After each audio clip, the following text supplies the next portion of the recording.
All right, we almost have our full crew here.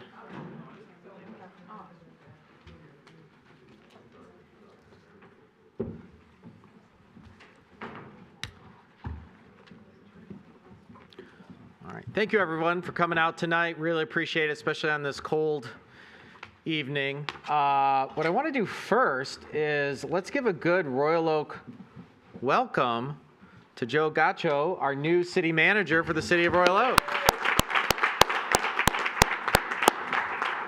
For those of you who haven't picked up a local newspaper, Joe comes to us most recently from Ferndale, where he spent 12 years, 10 years? 13 years, a number of those years as city manager, and he did a lot of cool and innovative things in the city of Ferndale, and he was the top candidate among several highly qualified people that applied for the post, and we're just so grateful that he's here with us today, and look forward to having you on board, Mr. Gaccio.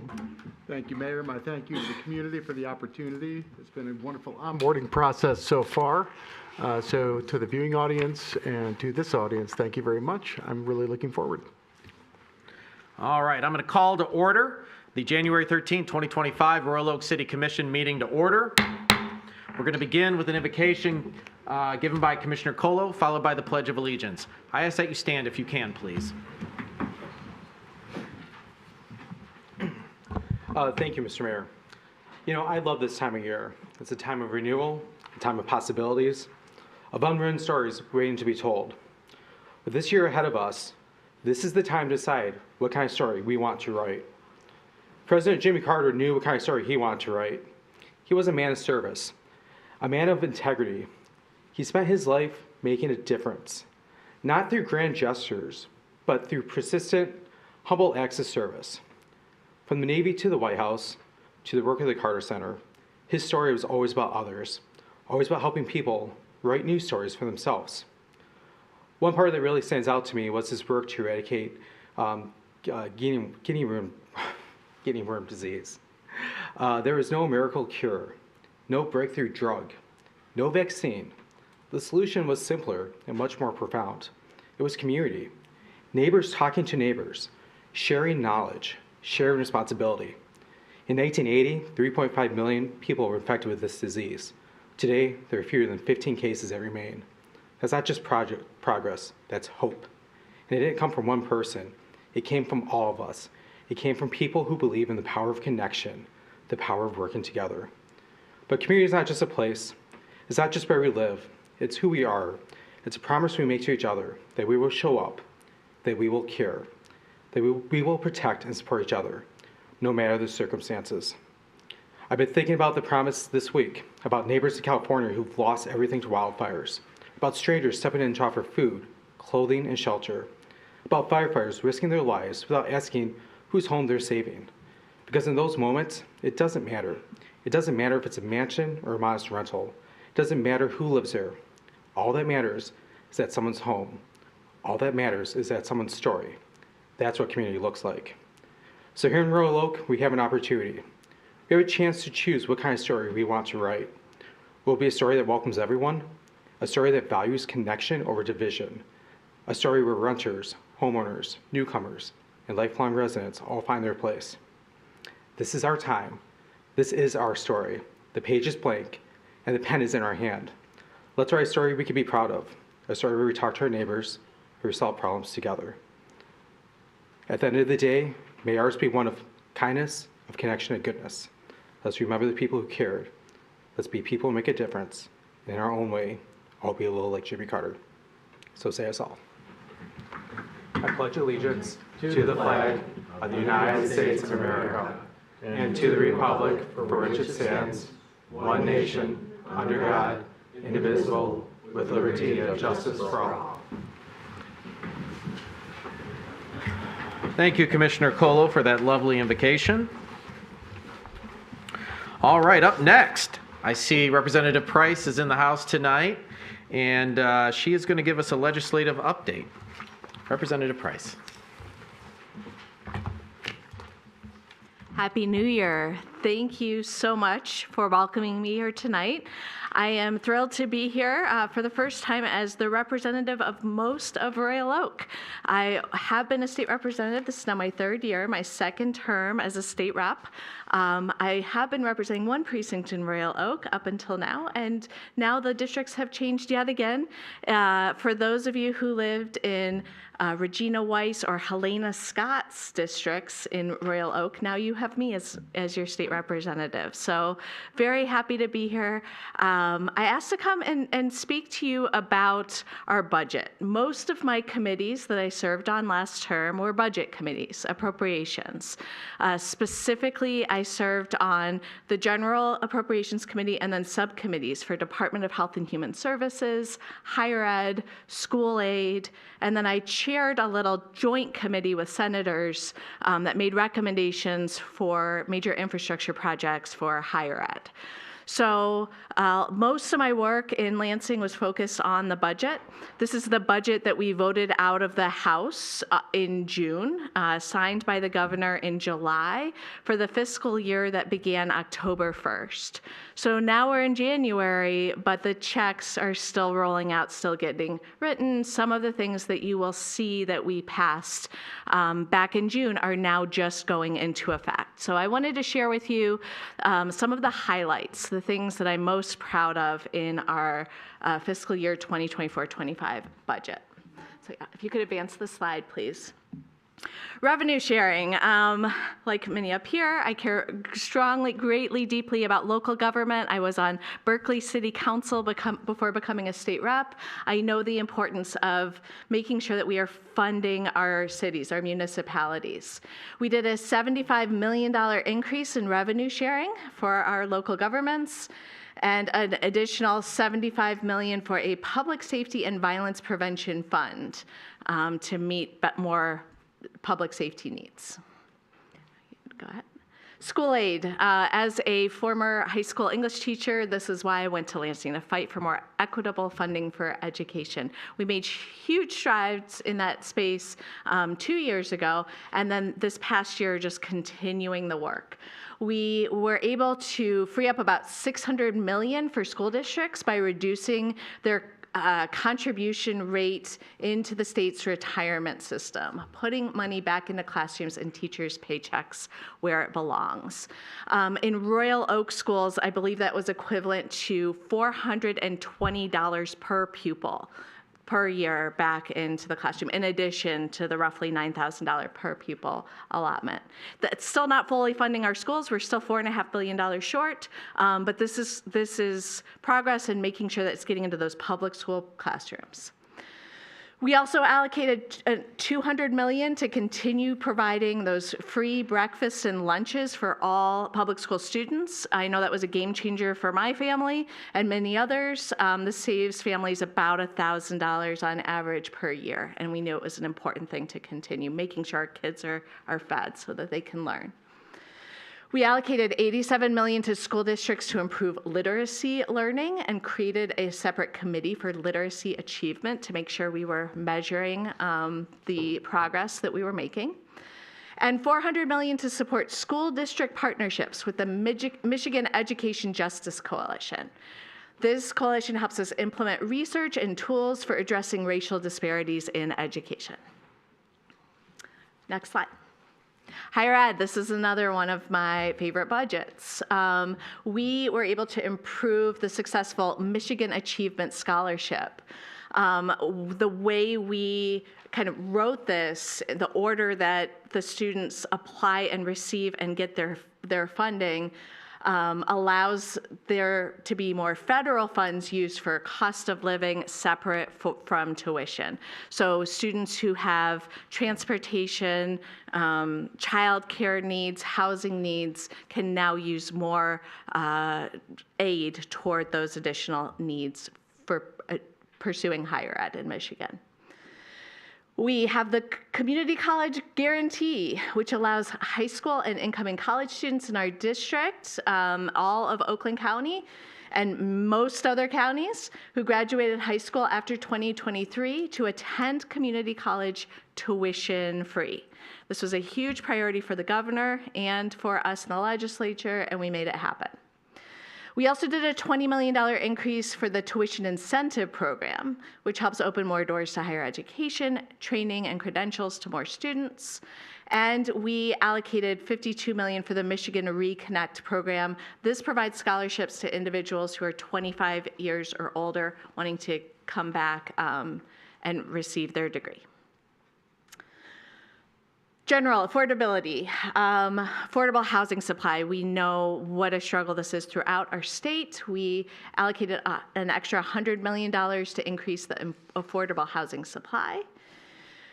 $5 million in ongoing support for Double Up Food Box. This has been a very popular program at farmers markets where people can use this program to help double their spending power for assistance to get fresh produce from local farmers. And we did extra funding for Meals on Wheels as well, $3 million. I've got one more on that slide, I'm sorry. We expanded the Great Start Readiness Program, offering free preschool to more eligible families, closing early gaps in educational opportunity. Thank you. Okay, public health. We know there's an incredible shortage of healthcare workers, so we're trying to address the nursing shortage with funds for a nursing school student loan repayment program for nurses who serve in areas of high need for a certain amount of time. They can get their student loans repaid by the state. We allocated $1.8 million in grants to community-based organizations that provide programming on new extreme risk protection laws and safe storage laws. I'm going to pause there and just take a moment to share. In my first year in last term, we did 3 major bill packages designed to reduce gun violence. So these are 2 of them. Extreme risk protection orders enable law enforcement or family members to petition a court to temporarily remove firearms from someone who presents an immediate risk to themselves or others.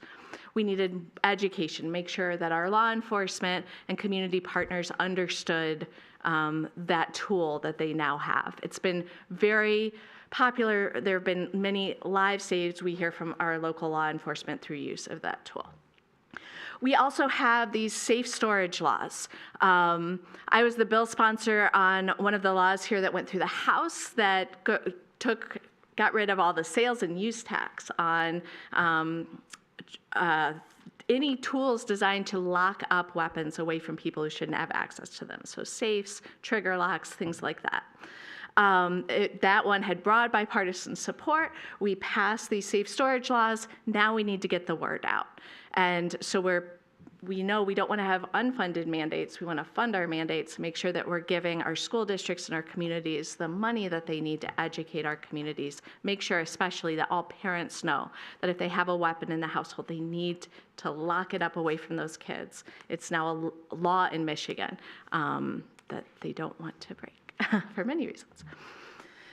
We also allocated an additional $275,000 for mental health training in schools. This will continue to be a priority. We all agree this is not enough, and I'm looking forward to continuing to push for more mental and behavioral health to keep our kids safe in our schools in all the ways. Thank you.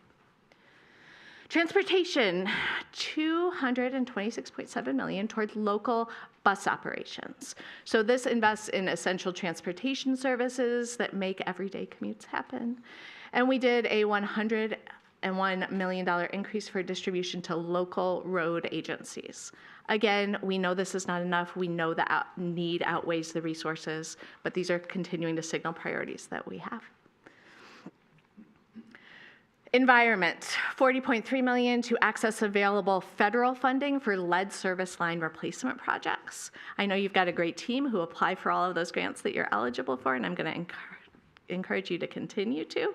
And always feel free to reach out to my office for a letter of recommendation to add to your application. I want to make sure that we're getting those resources to the communities like Royal Oak, where you have old infrastructure. You need to make sure that we are replacing it and keeping all of our residents safe. $25 million for local water infrastructure projects. That also helped us match and receive more federal funding for those projects. And $30 million for electric vehicle charging stations and hydrogen fueling facilities to help us continue our movement to grow clean energy systems in our state. Okay, labor and economic opportunity. We allocated $60 million for this new Michigan Innovation Fund to launch startups. This fund, in addition, there's also $45.5 million for workforce development and growth program grants across the state.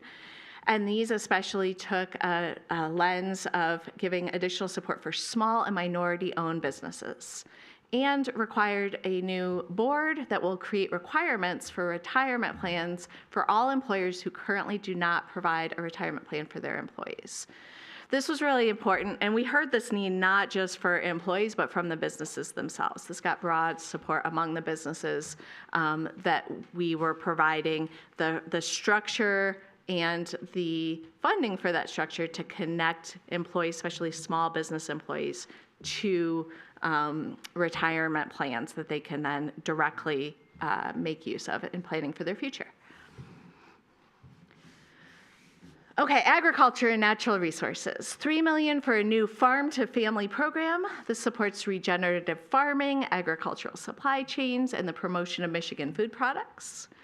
$5 million from USDA for animal disease prevention and response, specifically addressing the pathogenic avian influenza in dairy cows and poultry. You guys can tell, like, this is not my committee, so I'm glad we're doing it. I know it's really important, again, to protect our residents and to protect agriculture in Michigan. We all eat food. I don't have any farms in my district, so this is where I have to rely on the expertise of my colleagues to help me figure out how we support that important element of our state.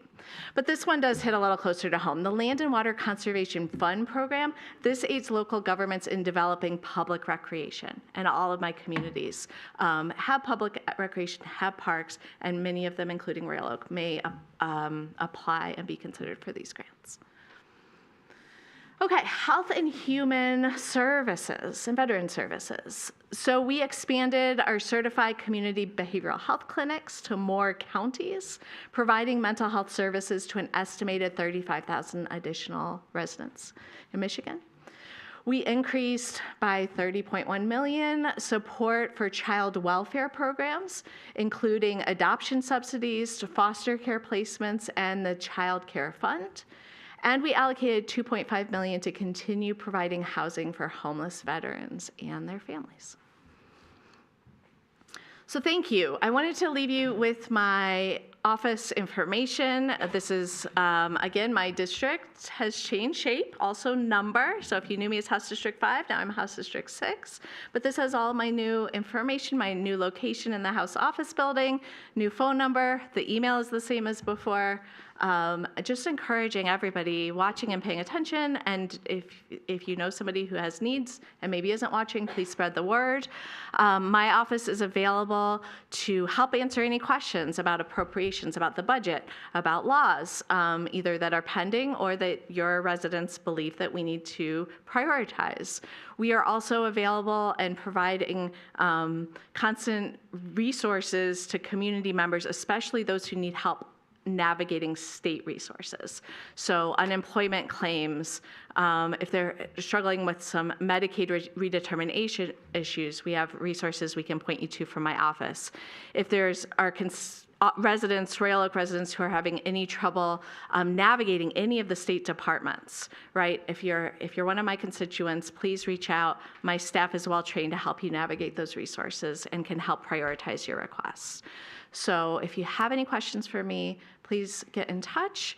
If you just want to stay updated, if you go to the website, if you Google me, stateside website, and sign up for my newsletter, we post once a month what I'm working on, what I'm paying attention to, and we also do monthly community conversations in my community. So I do represent 7 different municipalities. I try to rotate through all of them, but the Royal Oak Library, I think I've got it booked for 3 out of my next 6 community conversations. So sign up for the newsletter to keep updated with when and where I'll be, and please feel free to connect with me in person anytime. I don't know if I'm allowed to take questions. I'm very happy to, but depending on your procedure. No, I think first off, thank you so much for coming out tonight. Very well organized, articulate, and succinct presentation to let us know what's going on. I mean, budget drives priorities drive budget, and budget drives results. So, thank you for giving us some insights. I wrote down some notes here that I had some ideas I might call you on to see, where we're doing some things and maybe tap into some of those funds. Great. I'll open it up. Does anyone have any questions for Representative Price? Can we ask questions? Sir, the meeting's on this side of the table, but you can talk to her after the public comment is done or when she's available. I do have a question for you regarding, I know you've done some incredible work and you've partnered with the city on trying to tackle the almost impossible task of Woodward noise. Any updates on that legislation at all? Unfortunately, it didn't get out of the House floor like I had hoped. It did have some bipartisan support, so I think there's an opportunity there. I'm going to continue to work on it. I will be reintroducing it within the next, I've already submitted my request to get the bill back. No one else has requested it, so I anticipate getting that bill back within the next few weeks and reintroducing it within the next month. It will continue to be a priority for me. Yeah, I know, and it's Yeah. a challenge because you're trying to get state representatives from all over the state, the UP, Northern Michigan, Southwest Michigan, to care about, M1. And So it does, and can I do just a little overview Yeah, for sure. anybody who hasn't been paying attention to news? I know this was widely, I think this was the bill that I worked on that received the most news coverage, but the issue here is that Woodward is a state highway, so there's no local ordinance that you can pass that can then be enforced out on Woodward to address noise. I think you guys have done a great job addressing that where you can, but you rely on the state to set the laws related to state highways. So this requires actually at the state not to make a new law, but to clean up the language of the current vehicle code so that the current law is enforceable. So right now it already says that it is illegal to intentionally modify your vehicle so that it makes noise above and beyond the decibels of when that vehicle was issued by the manufacturer or purchased from the dealership. There are specific decibel levels that those dealerships and those manufacturers have to follow, and we are not trying to touch those decibel levels. We're trying to say we want to be able to enforce the law that any modifications that make the vehicles above and beyond the allowed decibel levels, then there will be consequences for modifying and driving those vehicles. So we are cleaning up the language to make that clear and increasing the penalties. Right now, it's a $100 fine, whether it's your first time or your 10th time breaking the law, and that has not been a deterrent even when there has been enforcement that's been attempted. So we are proposing increasing it and having it be waivable. So if it's up to $500 for your first offense, but then waivable if you put that $500 to bring your vehicle back into the compliance with the noise of the law. And then $1,000 for the second and subsequent offenses, but again, waivable down to $500 if you use that money to bring your vehicle into compliance. So we're not trying to punish anybody. We are trying to make it enforceable and cut down on excessive noise on our state highways because they harm residents. And I will say this is the issue that I hear about the most in my office. Even when I just had one precinct of Royal Oak, I represent most of Birmingham and continue to, also some of Bloomfield Township, now Berkeley. Even though I live in Berkeley, I only represented about a third of Berkeley. Now I have all of Berkeley. Now I have Huntington Woods. This noise along Woodward is a huge quality of life and public health and safety issue for my constituents, so it will continue to be a priority. And I take it at your word because I know you have come out to neighborhood meetings and have, been pushing this as best as one state representative can. And so she continues to build a coalition, and, we're here as a community to stand right behind you. Whatever you need from us, we'll continue to line up and give you the strength you need in numbers to help get resolved. And I know you take it very personally and are working on it, and quite frankly have done a lot, considering this has been a problem for 10 years. Over the last 2 years, you've done a tremendous amount. So we're grateful where we're at today, and we'd like to get, we're on the 2-yard line. We'd like to get in the end zone, and if you need that, I won't say the push to get it over, we can find some linemen to do it. So Great. Thank you. thank you. Any other questions? I'm the only one with questions? Okay, all right. Well, we won't catch you off guard with too many questions then tonight, Representative Price. That's what I'm here for. If you think of anything else, you know how to get a hold of me, and please never hesitate to reach out. And thank you again for your time. And thank you. Appreciate you coming out tonight.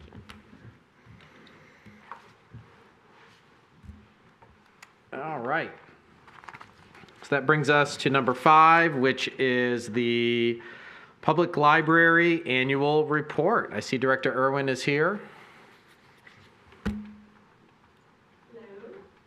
Turned on.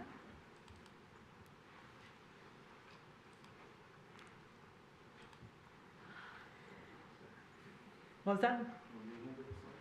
No, this is Josh Sipes. He is one of our board members, and let me get this display setting right. Thank you for being here we go. tonight as well, Mr. Sipes. Appreciate your service on the board. So he's hanging out. He can answer questions from a board perspective, but we're here today to share our annual report for last fiscal year.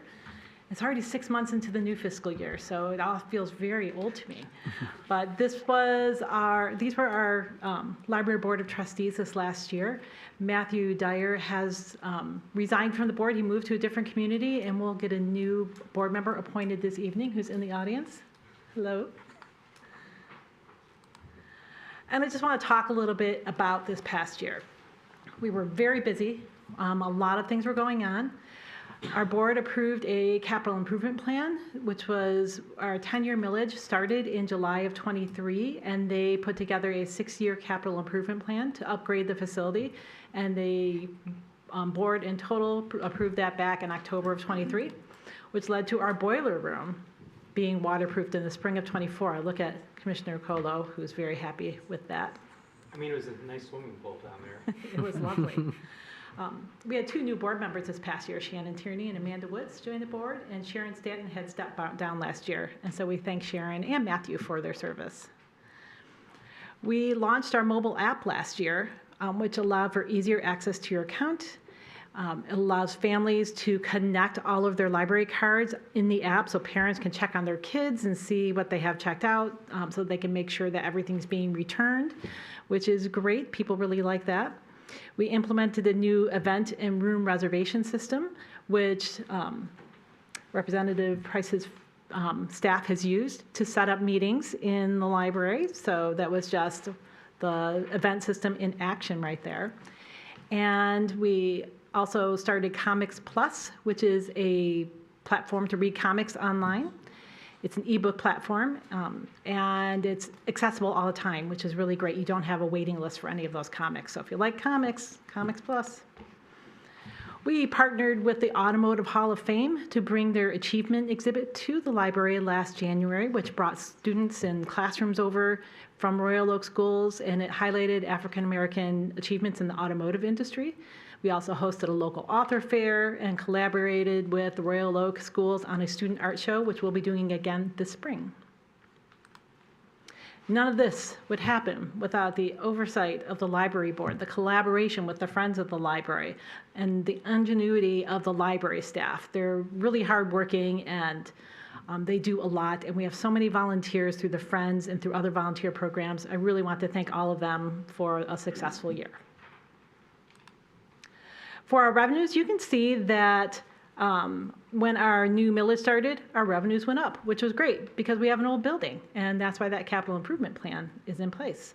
So our total revenues have gone up based upon that millage. Thank you to our community for voting for that.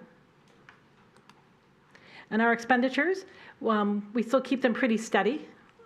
So this way, we can save that money as we're going through this capital improvement plan to fix our building. We have an old building, we have old systems, an old HVAC system, our roof is getting replaced this upcoming year.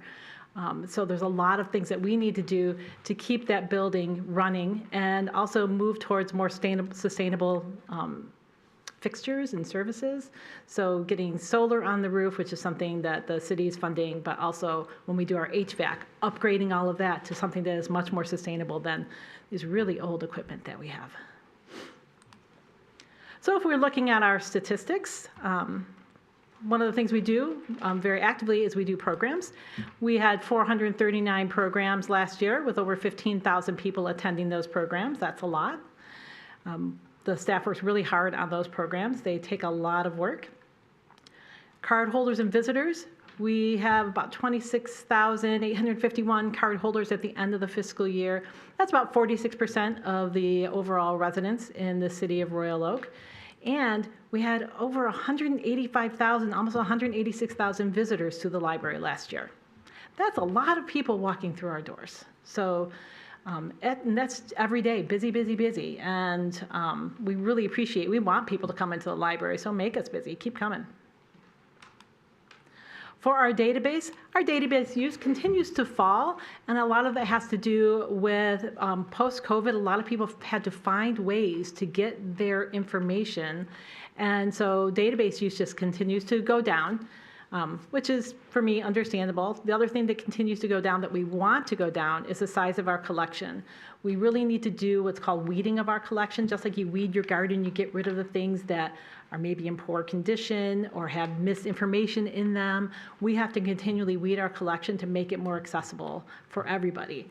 And if you look at this, even though the size of our collection has gone down, circulation went up, because it makes it easier to find the things that you need when it's not all crowded on these shelves and books are shoved in there and you can't even get them out. So people are using the library more and more, and that includes electronic materials as well.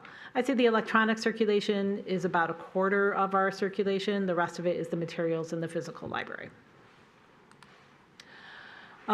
Computer use, we cut down our computer lab to only 8 computers, but still people are using it like crazy. So people still use that. They use it all day. People still need access to the internet. We all may think that we can just get it through our phone or get it from home. A lot of people don't have that privilege. And so we are very busy in our computer lab. And we get asked a lot of questions. Those number of questions vary from year to year, but people are looking for good, solid information. We're going to give you unbiased information. That's what people come to us for. They don't want opinion. They're looking for information that's good, solid information that will help them do whatever they need to do or find the information that they need. That's what libraries do. So we got asked about 18,000 questions last year. So let me give you some highlights from last year. I talked about the Automotive Hall of Fame exhibit. And the local author fair and the art show. We are part of the Library Network, which is a network of over 70 libraries in southeastern Michigan. And about 55 or so of us are in the shared system. So you can borrow books from those libraries and have them returned to those libraries all through the Royal Oak Public Library. And so we created a little TLM passport to go to some of our local libraries and just visit those other locations like Berkeley, Oak Park, and Hazel Park, et cetera. And so people got to do a little passport, and they found it to be fun. They wanted to go to other communities and see what that was like. We waterproofed that boiler room. We started our first winter reading challenge, and we have another one going on right now where you can win prizes for reading. We always have our summer reading program, which encourages youth to read throughout the summer so that they don't lose that knowledge, because reading helps them retain the knowledge from the school year before. So I encourage everybody to read in the summer. And we also have an adult summer reading program because it's great for adults to model reading to kids. We have a 1,000 books before kindergarten program. I know that sounds like a lot of books, 1,000 books, right? But when you're reading picture books, maybe you're reading 5 picture books a week, add that up over the years, you're reading tons of books to your kids. And if you open a picture book, just seeing the language in there is something that you may not use in everyday life. Read to the kids, and they get incentives for reading 1,000 books before kindergarten. Wait, does it count if it's the same book every night over and over? Yes, it does. Just keep reading that book. What book is it? Do you mind my asking? What's? All the Places You'll Go. Okay. That's a Go great book. Baby, Go Baby.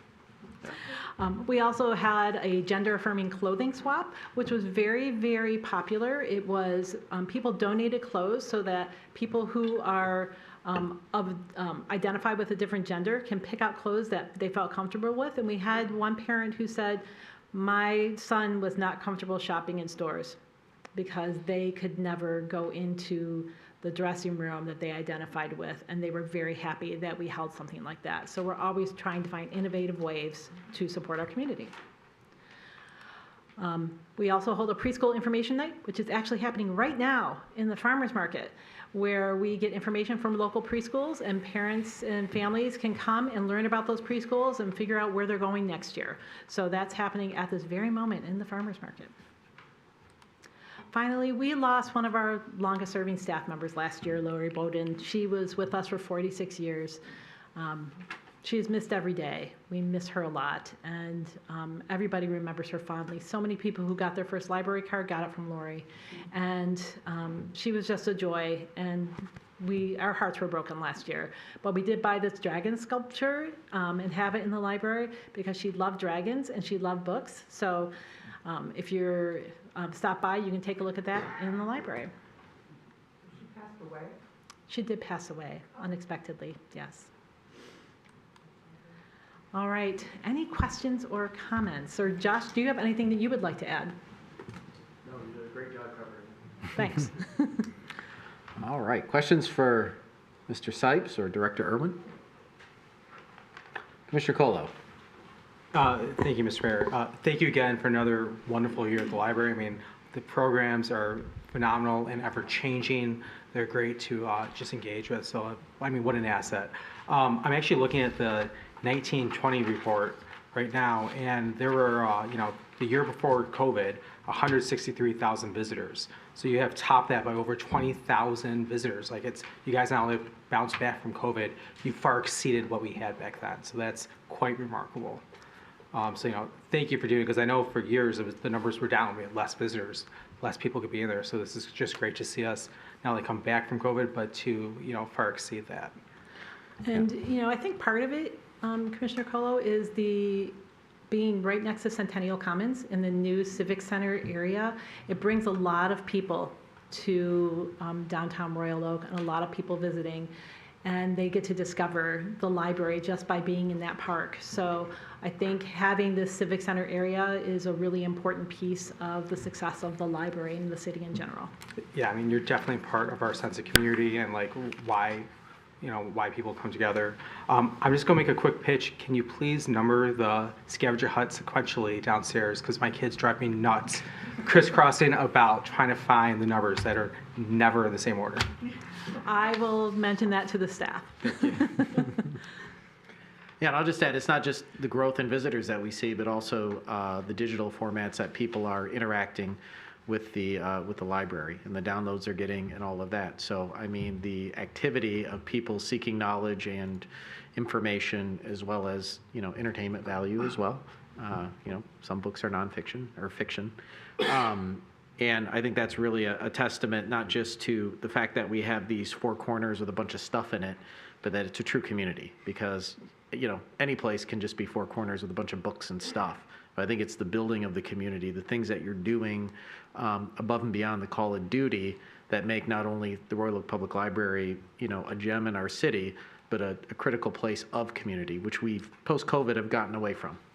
People are more divided than ever before. They sit on their couch more than ever before. They're on their phone scrolling more than ever before. They're reading and processing and digesting bad information more than ever before. So I think this is a good story and a hopeful story as well that goes beyond just, what you guys are doing. So thank you for all your hard work.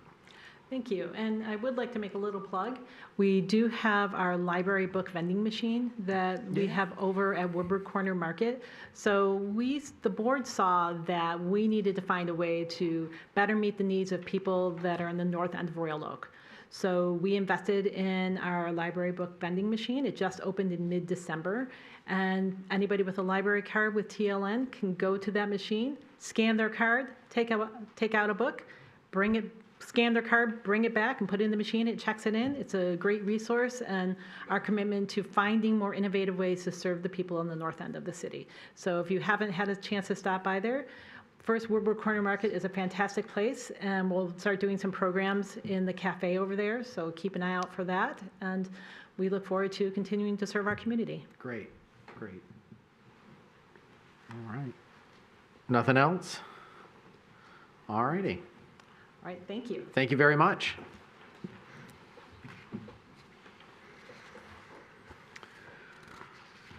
All right, that brings us to item 6, which is the approval of the agenda. Does anyone wish to make a motion to approve the agenda? A motion by Commissioner Macy. Is there a second? Second by Commissioner Herzog. Okay, discussion on the agenda. Okay, with none, I'll call for the vote. All those in favor say aye. Aye. Those opposed, motion passes. We've established an agenda for this evening. All right. So this brings us to item 7, which is public comment. Just a few things before we start public comment. The City Commission values and relies on the input of our fellow citizens to help make decisions. Now is the time set aside for the public to address the City Commission on any city-related issue, whether it's on the agenda or not. I ask that comments be directed to the City Commission as a whole and not to individual commissioners. If you wish to speak tonight at public comment, please wait until recognized by me, the mayor. Come up to the podium. For the record, we ask that you state your name and address. And please be mindful that the City Commission wishes to hear from anyone who wants to speak tonight, so comments are limited to 3 minutes per person, not per topic. And we have a timer up at the podium to help you keep track of your time. If you don't wish to speak tonight, no problem. Lots of folks reach out to us via email and help us understand their concerns and thoughts and questions related to agenda topics. Please note that we typically don't respond directly to questions during public comment, but we are writing those questions down. So when the topic comes up, we will ask those questions on your behalf.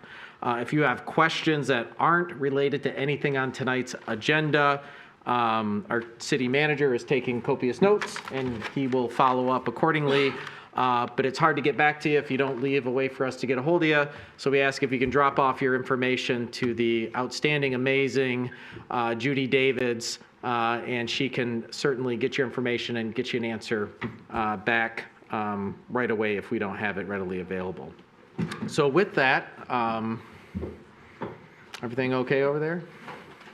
Nope. Okay. We'll just give them a second here. These chairs have wheels on them, and sometimes the wheels take a hold of purses, and it's okay. All right, good?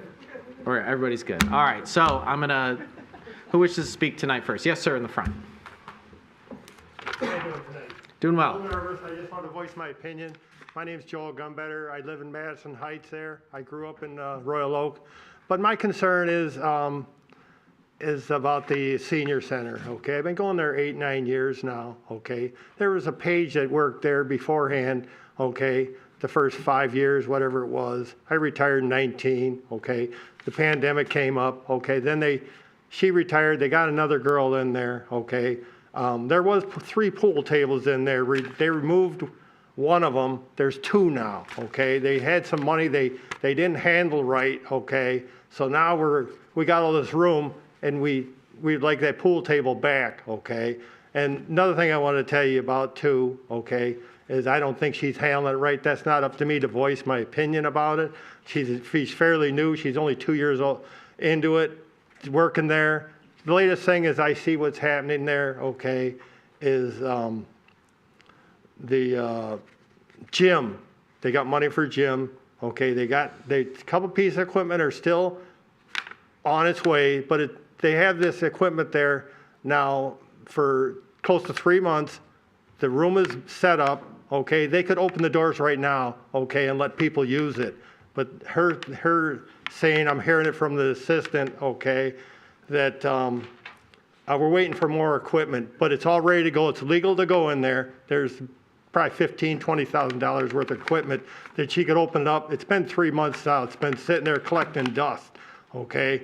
And then there's rooms in the front. There's 2 or 3 rooms, 2 big rooms, okay?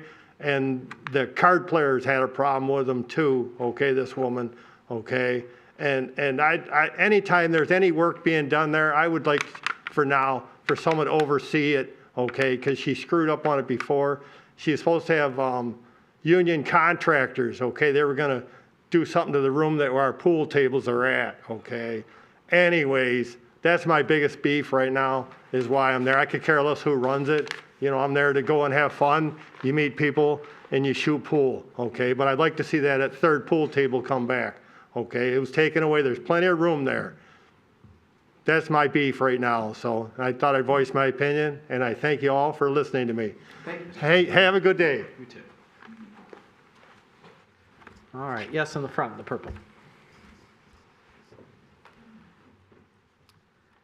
Good evening. My name is Trish Oliver. I've been a resident of Royal Oak almost 40 years.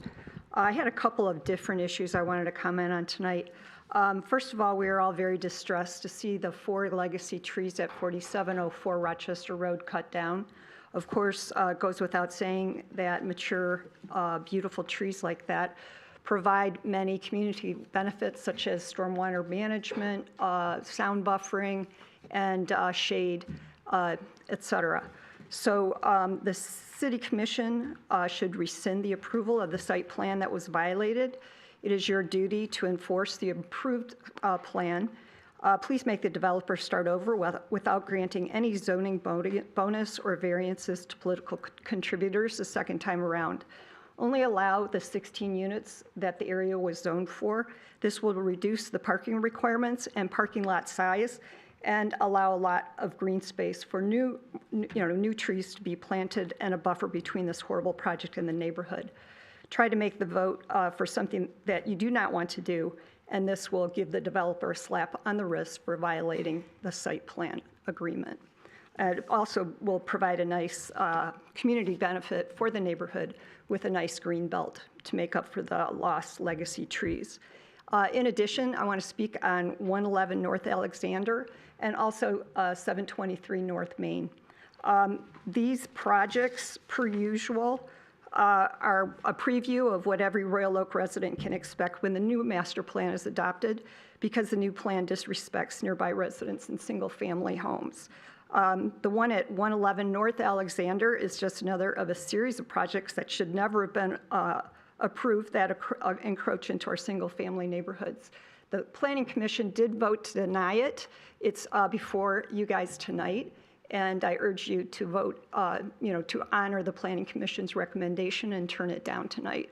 Regarding 723 North Main Street, Bianchi's Salon, reading through the comments from the neighbors, they were pleading that you all, as their elected representatives, would actually represent them. And they brought you many concerns about incursions on the privacy of the neighborhood, parking concerns. They even submitted a protest petition. So on the second reading tonight, I urge you to respect the neighbors and turn this project down. Thank you for your consideration. Thank you. All right, who's next? We'll go with Mr. Karlowski in the teal shirt. Hello, Rick Karlowski, 419 Virginia. It's come to my attention that the city's being sued by a party that had their request before the ZBA denied to basically rezone or allow a duplex in a single-family neighborhood. I was at those hearings, and for those of you who were not around, the one thing that you might want to take a look at in the package that he had there is his rental application checked off single-family home. Now, he's claiming that he bought the property under the thought or the knowledge that it was already a duplex and was always a duplex. Well, if it was, then why did you put single-family home on your rental application? Okay? This whole thing reeks of rose fertilizer, and I hope that the city will ardently defend the single-family neighborhood and do whatever they can to just turn this request down. Apparently, he has hired Jim Razor because I guess he figures, he's kind of friends with management. But hopefully, we will turn this down. And speaking of that, there's a planned unit development on 111 North Alexander, and during that hearing, the big part was, well, gee, nobody will buy a single-family house on that lot. Really? I defy you to anywhere to show me a letter from a realtor that says that is the case. Secondly, if you go down the alley between Farnham and Hollywood Market, you will see at least 5 houses with exactly the same setbacks, exactly the same distance from an alleyway, with a parking lot exactly the same place. A couple of them are new construction. So the notion that the main purpose here is, well, we couldn't build a single-family zone there because nobody would buy it is nonsense. Okay? We should not be spot rezoning single-family parcels to maximize the profit of the landowner. It's zoned as single-family. You can build it as single-family, and hopefully we'll stop this PDU stuff, because apparently one of the reasons that I can think of we wouldn't go to the ZBA is because there's no hardship. I mean, you have to justify a hardship to change this, and there isn't any. You can build a single-family house there, at a very nice one, and without any problem whatsoever. So I hope you will maintain the integrity of the single-family zoning that it currently is. Thank you. Thank you, Mr. Karlowski. Yes, in the far back first.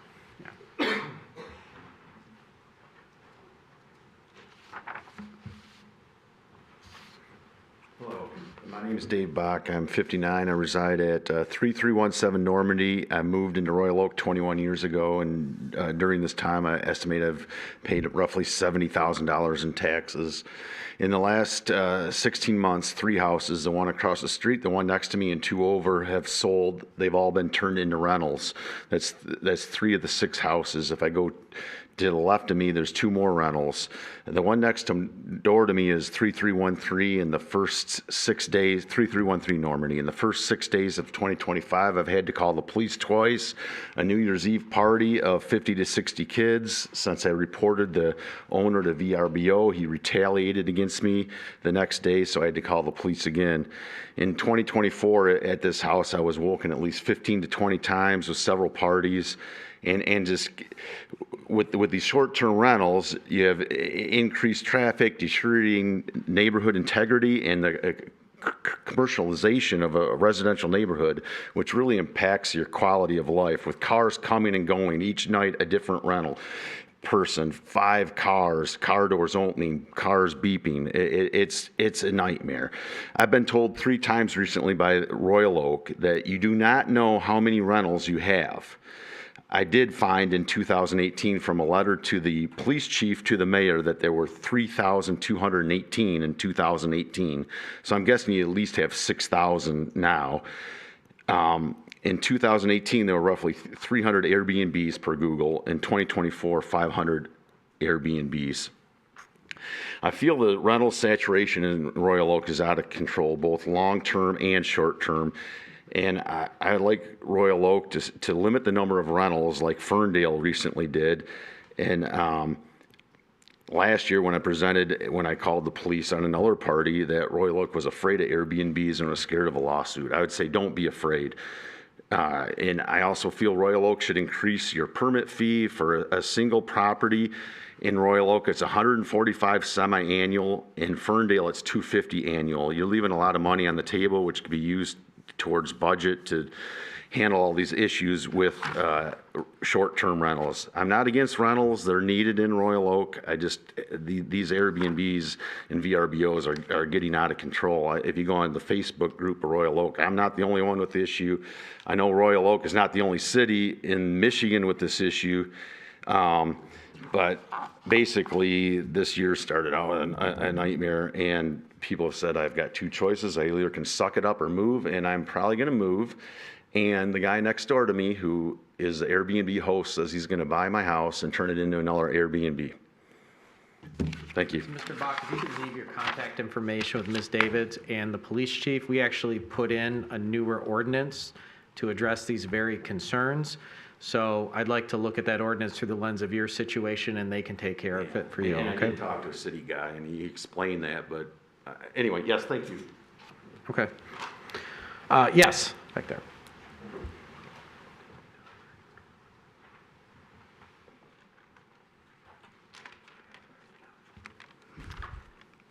My name is Shelley Kremen.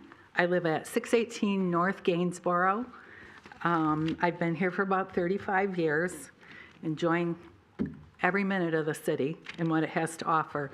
Loved hearing all the stuff for the library. I think that's just wonderful that I have my grandson here now, and it's great. I am here to talk about 111 North Alexander. I am a patron of the Village Grill, and just being there a lot, that became kind of our second home when we had some renovations going on, and seeing where the house is located that the people that own the Village Grill are, and what is proposed to go up there, I just can't imagine that is a good fit. To me, it doesn't fit into the neighborhood. Driving down 11 Mile, I looked to see what it would look like from there. It just doesn't go in my neighborhood. I just don't feel it is. I know there are other places that have similar things. There, it seems out of place. And my concern is for the people at the Village Grill and what it would do to their business. And after COVID, everybody suffered. And having maybe 3, 4, 5 people that would live in those condos, as opposed to the people that little restaurant serves, I feel like that would be a big detriment to them, that they would end up losing their business, closing their business. And all the neighborhood people that look to that as a mom and pop kind of place, it's gone. And you've really lost something that gives something to the neighborhood rather than this building that, is wanting to go up. So, and I'm just hoping that you'll really think about the people that do live in that neighborhood and what it would do with, a single family home. Yes, I think that's fine, but I just don't see it on this bigger structure. So, thank you. Thank you, Ms. Crown. Yes, ma'am. Good evening. My name's Gina Olson. I live at 4246 Sheridan in the Royal Oak Beverly Hills neighborhood. I love the character of the Royal Oak neighborhoods. Single-family homes, large, small, medium size, large lots, small lots, and the proliferation. I love Birmingham too, but if you go through Birmingham, you see all the big foot houses that we call that totally changed the nature of the city of Birmingham. They used to have front porches that people sat on, like we do. And wherever there's an opportunity to leave a single family home on a single lot, that's what I'd like to see. And this 111, you're going to put 3 housing units on it. That lot that was behind the 7-Eleven over on Greenfield, I forget now how many units it's going to be. It's crazy. They're going to have, at one point there was supposed to be 12, and I just don't get it. So just think about the way the neighborhoods look and the feel of the neighborhoods. Let's not change that. Okay, thank you. Thank you, Ms. Olson. All right, anyone else want to speak at public comment tonight? I see a hand in the back here in the gray. Almost to the back, I should say. Back third. Hi, my name is Phil Bocek. I live at 1210 Diamond Court, Unit A.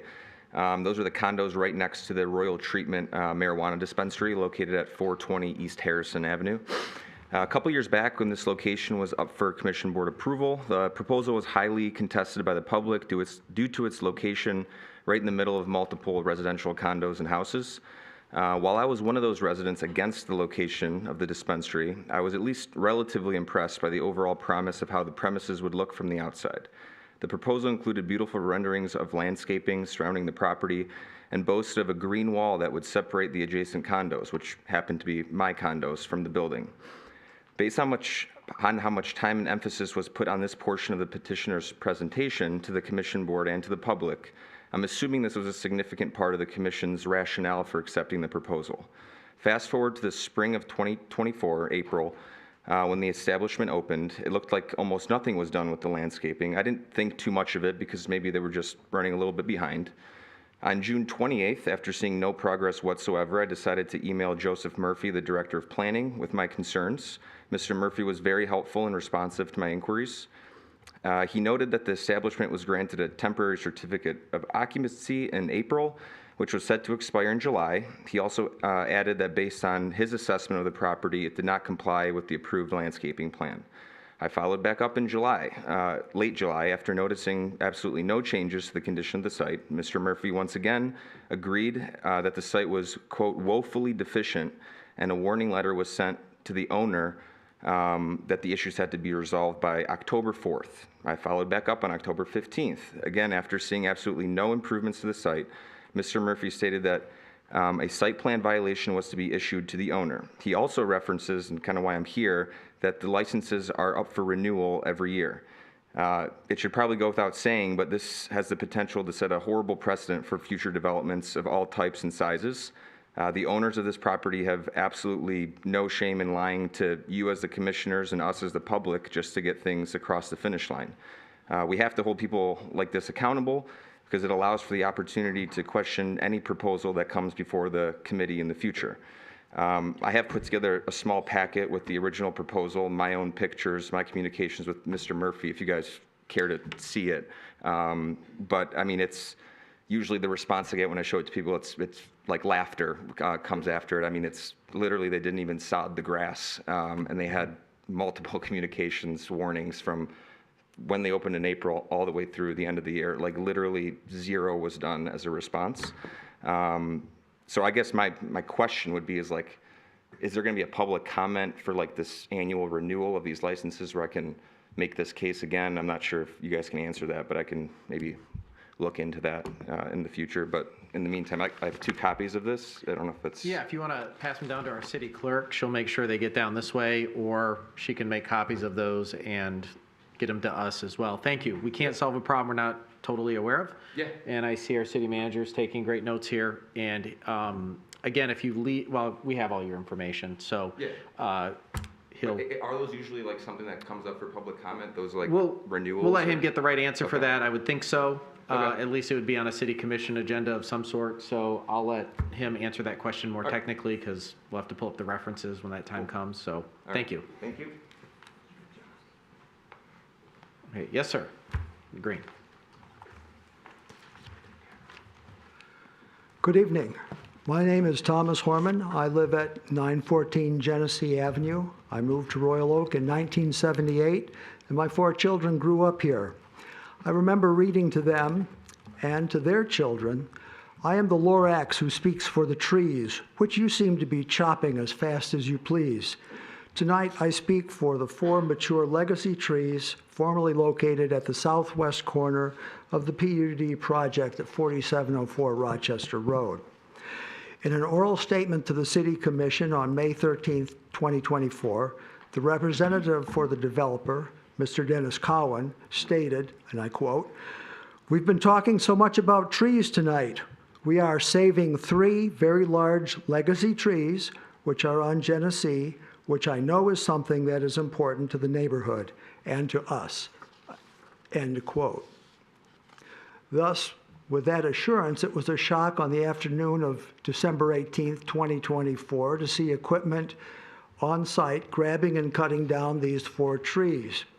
By 5 p.m., nightfall, these 4 legacy trees had been reduced to a stack of logs and a pile of sawdust. As I watched this happen, 2 questions came to mind. What now? What next?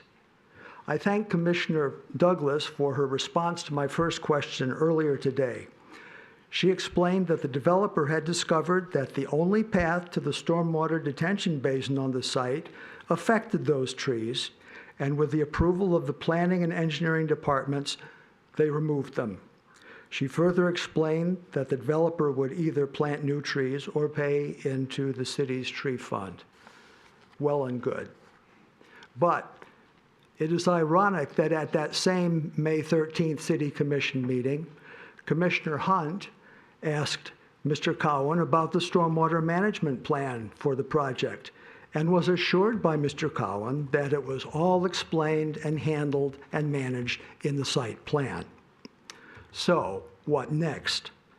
Those legacy trees can serve as canaries in our coal mine, a cautionary tale that despite our best laid plans and our well-intentioned decisions, we may not always be able to fully answer that question, what next? At 4704 Rochester, at other PUDs, with other projects, or with our various permits. Thank you for your attention, and as the Lorax reminded us, a tree falls the way it leans. Be careful which way you lean. All right, thank you, Mr. Harmon. All right, who's next? We'll go in the back in the beige sweater. Second row from the back, yeah.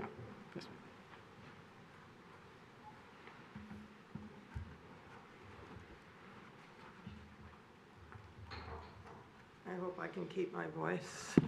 Phyllis Salter. In recent years, we've watched you make several decisions affecting homes with lame explanations and with some members trying to make quick decisions. These tax-paying residents are not allowed any additional input at these meetings. Is that a lack of time? There's no lack of time for attorneys and designers. If you think that the meetings would be going too late, why are there always the most important items at the bottom of the agendas? Would you like me to explain why this is difficult on families? What these residents see at some of these meetings is their homes go down the drain while a non-professional commissioner group is having fun with jokes or cute comments. These are at the cost of those who have no power. These homeowners do not have attorneys or contractors to spew BS to you. Do we have any of these contractors in our commission or boards? I don't know. Is it worth to destroy a neighborhood for 10 units? I believe that Prairie is 10 units. Is that worth it for Prairie? I got to tell you, though, that house is the weirdest thing that we'll ever see. Had you shown any respect for the hundreds of residents on Rochester? And it doesn't stop, and the population decreases. Our city has been sold to selective powers. You will see that system. You will see that this system is very similar to the one that we will see approaching soon with new powers. So that will be your legacies. Thank you. Thank you, Ms. Salter. All right, who's next? I think I saw a hand in the back in the gray shirt. Yes, sir. Come on up. Mark Nelson, 354 Detroit Avenue. I mean, I'd just like to start by saying all of you up here were elected, by the people of Royal Oak to do what the people of Royal Oak, want done. But it seems to me I've seen over the last few years people come up here complaining about road diets, buildings being built, high-rise buildings with no parking, all this stuff here, and all you guys vote for it, even though the people don't want it. It just doesn't make sense to me that you would, I know at one point the mayor said we can't grow any farther out, but we're growing up, which brings more traffic, and then we narrow down all the roads. To me, that makes no sense. You would narrow roads, but bring in more people. That's just gonna cause problems. And I don't know what your next new agenda is. Maybe you'll be like the state of Michigan and take our parks and cut down all the trees and put, solar panels in there so we can be more green. I mean, the whole reason behind, one of the reasons behind the Rochester Road diet was we're gonna put in more grass so the water can soak in, it'll be better for the sewers. The first time we had a big rain, the road flooded and you had to close it off. I mean, that's ridiculous. I don't see where anybody's, my basement hasn't been any better since that thing's been put in there. Also, there we go. I don't understand how all these builders, they always seem to be the same ones, the ones that seem to donate to certain campaigns, they get all these breaks, no parking. No, they don't stick to the building codes. But if I try to do something, I got somebody out there, well, this thing's a millimeter off from what the code is. You can't do that. Why is it we get hit so hard, but these builders can pretty much buy their way into doing whatever they want? That just doesn't make sense to me. I hope all of you paid attention to the November elections, because the people are tired of being told to shut up and keep your opinions to yourself, because we know better than you what you need than you do. The people stood up and voted the woke elites out. I can only hope the same thing happens here in November if you ignore the will of the people you were supposed to represent. All right. Thank you, sir. All right. Who's next? Got anybody else that wants to come up to... Oh, yes, ma'am.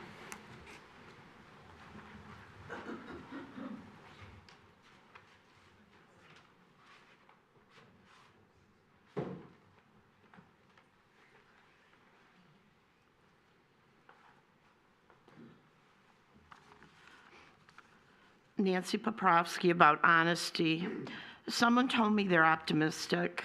With so much devastation, it's hard. Maybe I am, and I quote, a prisoner of hope. Who has given me hope? My parents, my family, my friends.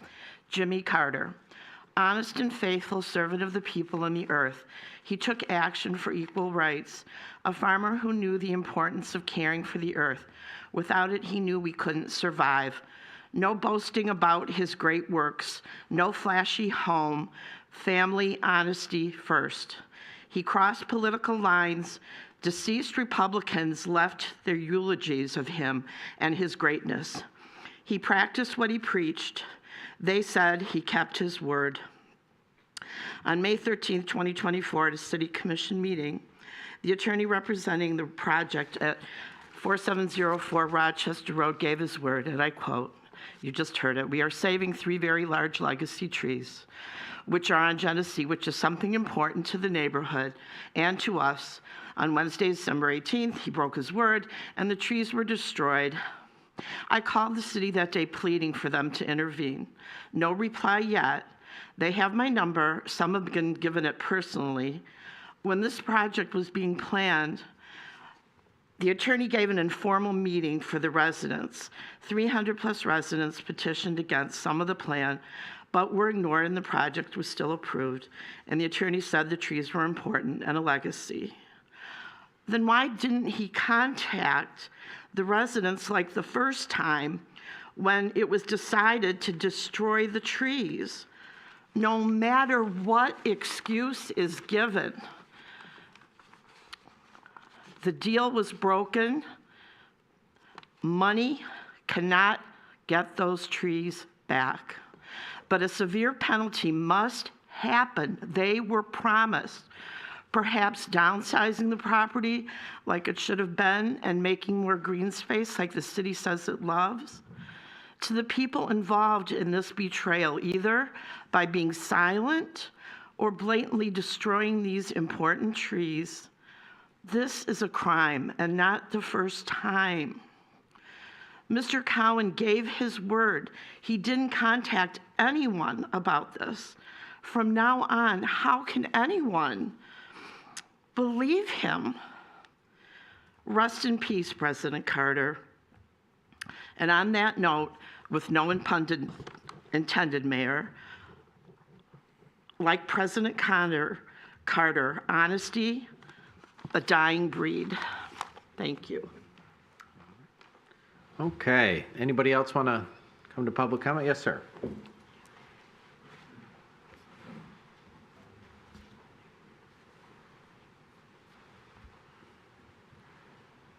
Bob Stublin, 4404 Rochester Road, Royal Oak.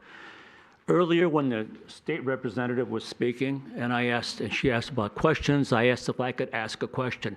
The question to her was, since she said her district has changed and she's got more of Royal Oak, I asked, do you represent now Northeast Royal Oak? And she said no, and she told me who did, same representative. Because no one on this commission lives in Northeast Royal Oak. As far as I'm concerned, no one in this commission represents Northeast Royal Oak. What we're talking about, these trees, it was a promise. You had a petition with 300 signatures on it that you ignored, and you demonized this, which you did, every one of you, okay? So we have Mr. Cowan back here, former mayor, makes a promise publicly to all of us that the trees would be there. I'm reminded of a quote from General Douglas MacArthur, who I'm no fan of, but it's a famous quote. He said, "Old soldiers never die, they just fade away." In this city, old mayors never go away. They get appointed to commissions. Their wives get jobs, city jobs. They become lobbyists for developers. After almost every meeting, they come up here and schmooze with you. It's disgusting. You were right. You were right. It's disgusting. That's all I have to say. All right, Mr. Stuglen, thank you so much. All right, it's not a football game. It's more like a court hearing. All right, who's next? Anybody else? Going once? Going twice? All right, no bidders left. We're going to bring the meeting to this side of the table. Thank you for everyone who participated in public comment tonight. That brings us to item 8, which is the consent agenda. And I'm aware that we want to pull item N off the consent agenda. Are there any other items on the consent agenda that anyone wishes to pull off? Okay, will anyone make a motion on the consent agenda with N being removed? We have a motion by Commissioner Douglas. Yes, I would move approval of the consent agenda minus item N. Okay, do we have a second on that? Second by Commissioner Herzog. All right, discussion on the consent agenda. All right, with no discussion, Commissioner Macy. Sorry, I thought Commissioner Kola was going to do this, as he usually likes to when there's appointments on here, and especially because we have one of the appointees with us tonight. Just to note that we have some people who are joining our boards and committees today, and to thank them for their service to the city, and particularly to Ms. Asher. We look forward to seeing you on the library board. So, sorry to steal your thunder, but you seem... It's your committee, I thought, I just teed it up. That's all. Okay. I'm also very appreciative. Yeah, Ms. Asher, thank you for stepping up to the plate and serving. It's not easy, as you can see, serving on our boards and commissions. You get a lot of great ideas that come. Some you agree with, some you don't, some you can help with, some you can't. And I think you're joining a really good board with Mr. Sipes being the chair and all the board members, and a great library director as well. So thank you for the service. It's a calling. It's not always easy, but hey, it takes people to make this thing work. So grateful for your service. All right, I'll call for the vote. All those in favor say aye. Aye. Those opposed? Motion passes. All right. So let's go to item N, and I'll hand it over to Mr. Grachowski for a few comments, and then we'll take it from there. Thank you, Your Honor. Item N is approval of 3 separate tentative agreements for your 3 police unions. Unfortunately, when this matter was prepared, we inadvertently indicated that the years of the collective bargaining agreement modifications and extensions were for 24 to 25. These are actually extensions for 25-26 years. Therefore, if the commission is interested in approving these 3 modifications and extensions to those 3 bargaining agreements, the 3 resolutions just need to be amended simply for the years indicated from the 2024 to 2025. That modification needs to be from 2025 to 2026. They already have a agreement in place that takes them till the end of fiscal year 2025. Okay. Commissioner Macy. Move approval of all 3 with the universal change of the year from 24-25 to 25-26. Okay, my motion by Commissioner Macy. Is there a second? Second by Commissioner Hunt. Any discussion? Just to add, really proud of our public safety, especially our police department, and happy to move these contracts forward. So, call for the vote.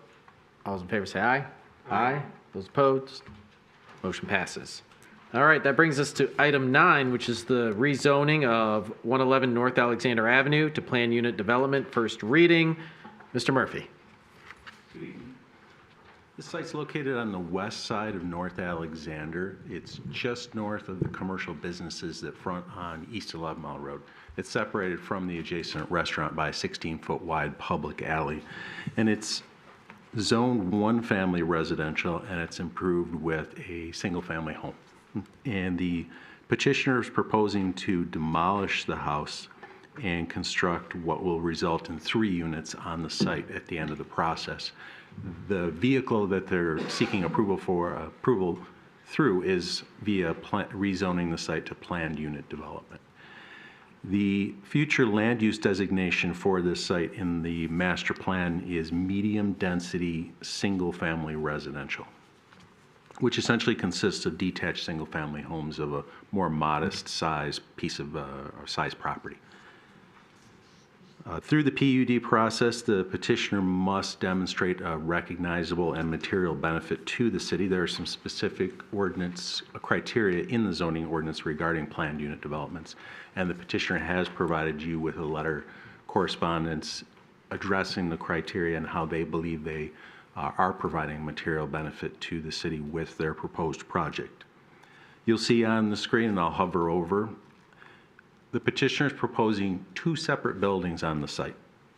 One building is located on the east portion, closer to the front setback along Alexander, and that's a 2-story building that'll contain a single unit with a 1-bedroom single unit.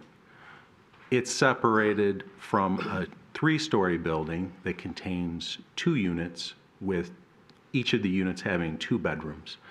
And that 3-story building has parking underneath it. The ordinance requires 2 parking spaces per dwelling unit, so a total of 6 parking spaces are required to be provided. All 6 of those spaces are provided at the ground level underneath that 3-story building. The building itself, the building on the east portion of the property is offset from the adjacent property 5 feet, so it has a 5-foot setback, and the 3-story building has a slightly larger 7-foot setback. The parking underneath the building is set back 4 feet from that north property line. I'll show you the landscape plan and it'll illustrate better. So the parking underneath the building is offset from the adjacent property 4 feet. The petitioner is proposing to have a row of 8-foot tall arborvitae to screen the parking spaces from the adjacent single-family residence. At the ground level, there'll also be a perforated metal material that'll attempt to screen the headlights from the cars as well.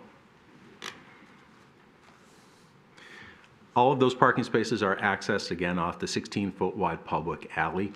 The ordinance allows for a defined driveway to be no more than 25 feet in width. This driveway, as you can see, spans the entire distance of the 6 parking spaces, so it measures in at around 66.5 feet, far exceeding the maximum. At the December Planning Commission meeting, there was a motion to deny the requested plan unit development. That motion failed for lack of support.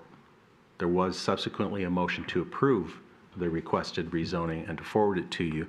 That motion failed for lack of affirmative votes. So the motion to approve the project was 2 to 3. You needed at least 3 of the 5 members that were present at the meeting. So both a motion to fail, motion to deny, and both a motion to approve, neither were adopted.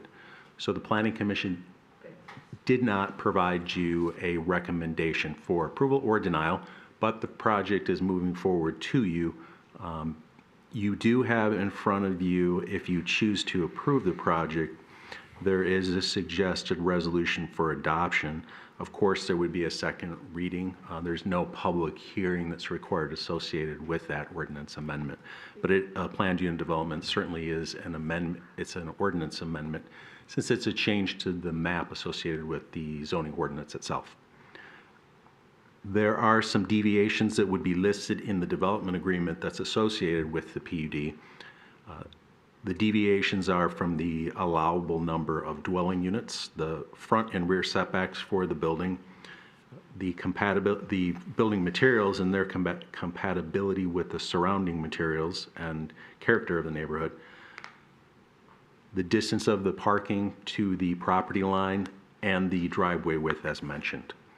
So again, there's no required public hearing tonight. That did occur at the December Planning Commission agenda. You have several options available for you tonight if you'd like to discuss those further. Okay, questions for Mr. Murphy?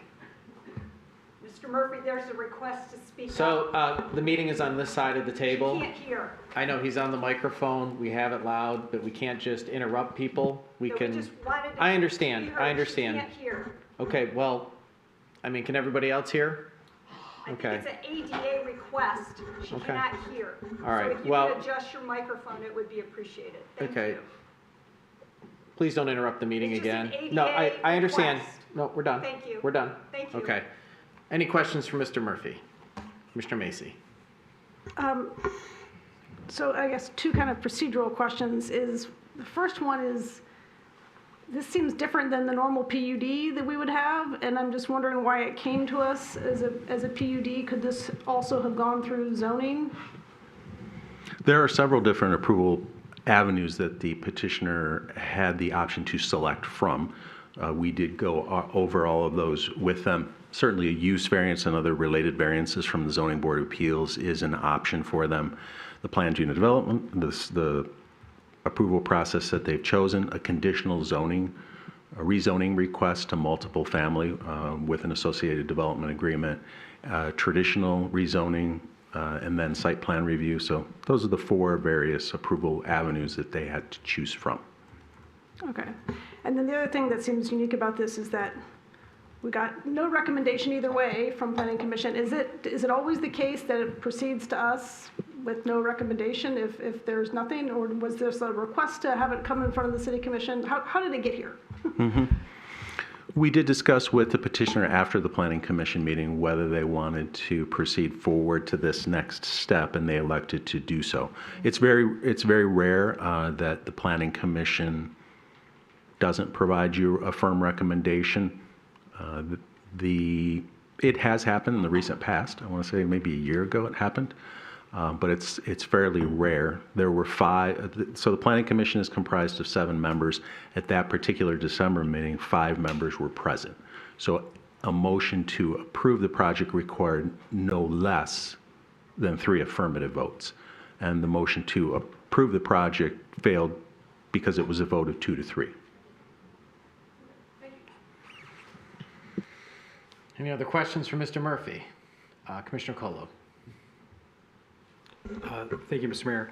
Mr. Murphy, can you talk about, I had 2 questions that popped up to me. One, you mentioned that this would be medium density in the future land use map. I believe that's in the master plan draft, correct? No, I was referencing the city's existing master plan and its existing future land use map associated with it. Great, thank So you.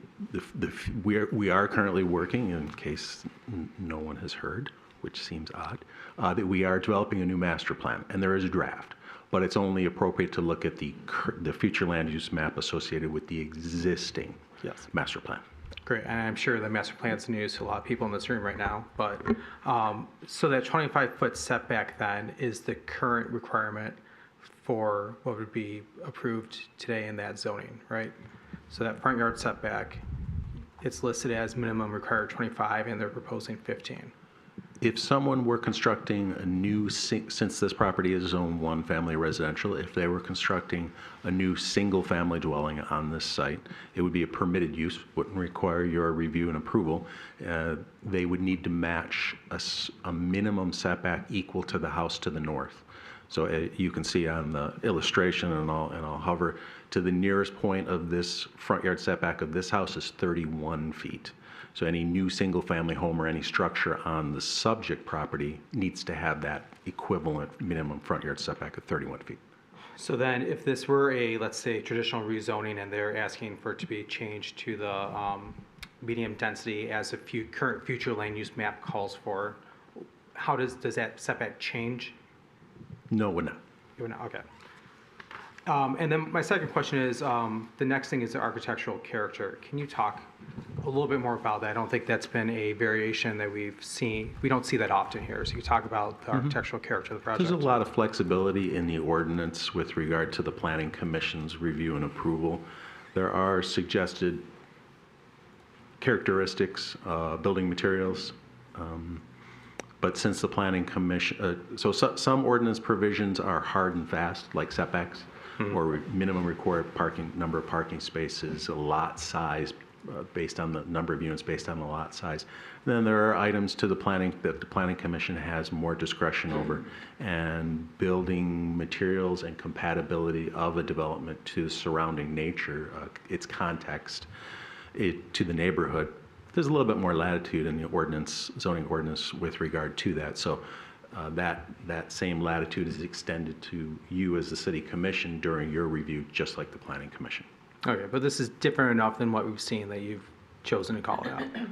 Yes, yes. We wanted to, it was highlighted in the Planning Commission's report, so we thought it was significant enough to bring to your attention as well. So when you're looking at the use as well as the characteristics of the buildings, in this case it's 2 buildings, it's important to take that, the development in the relation to the context of its nearby setting. And not just to the north, but to the south and east as well. It's adjacent to commercial property on 11 Mile. As you extend further north into the neighborhood, it's overwhelmingly single-family residential. Okay. And then my last question is just about community benefits. You presumably see a lot of plans come through your office at any given time. Do you see any plans that do not have Energy Star appliances? Can you buy appliances that are not Energy Star? My understanding is that there are certain there's a rating system, and some meet the minimum, and others exceed it. It would be wise to ask the petitioner that level, that threshold. Yeah. This is, I guess, more of a question for staff than the petitioner in particular. Through No Fault of Their Own, they do list that, and LED lights. I don't believe you can buy incandescent lights anymore. I don't think you can buy non-Energy Star appliances. So we might want to, as a committee or commission, think about that that ordinance and just maybe look at that in the future. Once again, through No Fault of Their Own, they're listing something that we have stated we want, but Energy Star appliances seem to be the absolute bare minimum you can buy at this point. And the building code requires, electrical code and building code requires certain minimums, so to speak, with lighting. And I think the petitioner's architect could, he has addressed that at the Planning Commission. Perhaps he can reiterate some of that today. Any other questions for Mr. Murphy? Oh, we have Commissioner Macy. All right. Sorry, I thought I have 2 new questions after Commissioner Colo's questions. One was following up on the future land use map as it currently exists. So you said this would be multifamily residence. Is that what you said? What did you say? No, it is zoned, rather, the future land use designation in the current master plan is medium density single family. So it allows for, the medium density essentially relates to the minimum lot size requirement. So low density single family neighborhood would be your really big pieces of property, and then a high density would be really small. So this is somewhere in that middle range of your standard 50 to 60 foot wide lot. Okay, so the future land use map still has it as single family, but just that medium density designation. And the question I was going to ask was, where does that extend to on the future land use map? Like, is it the ones that are closest to 11 Mile, or is it that whole neighborhood, or? From my recollection, everything north of the commercial sites on Alexander and the surrounding residential streets, they all have the same designation. Okay. And then my next question was about, we talked about Planning Commission didn't make a recommendation.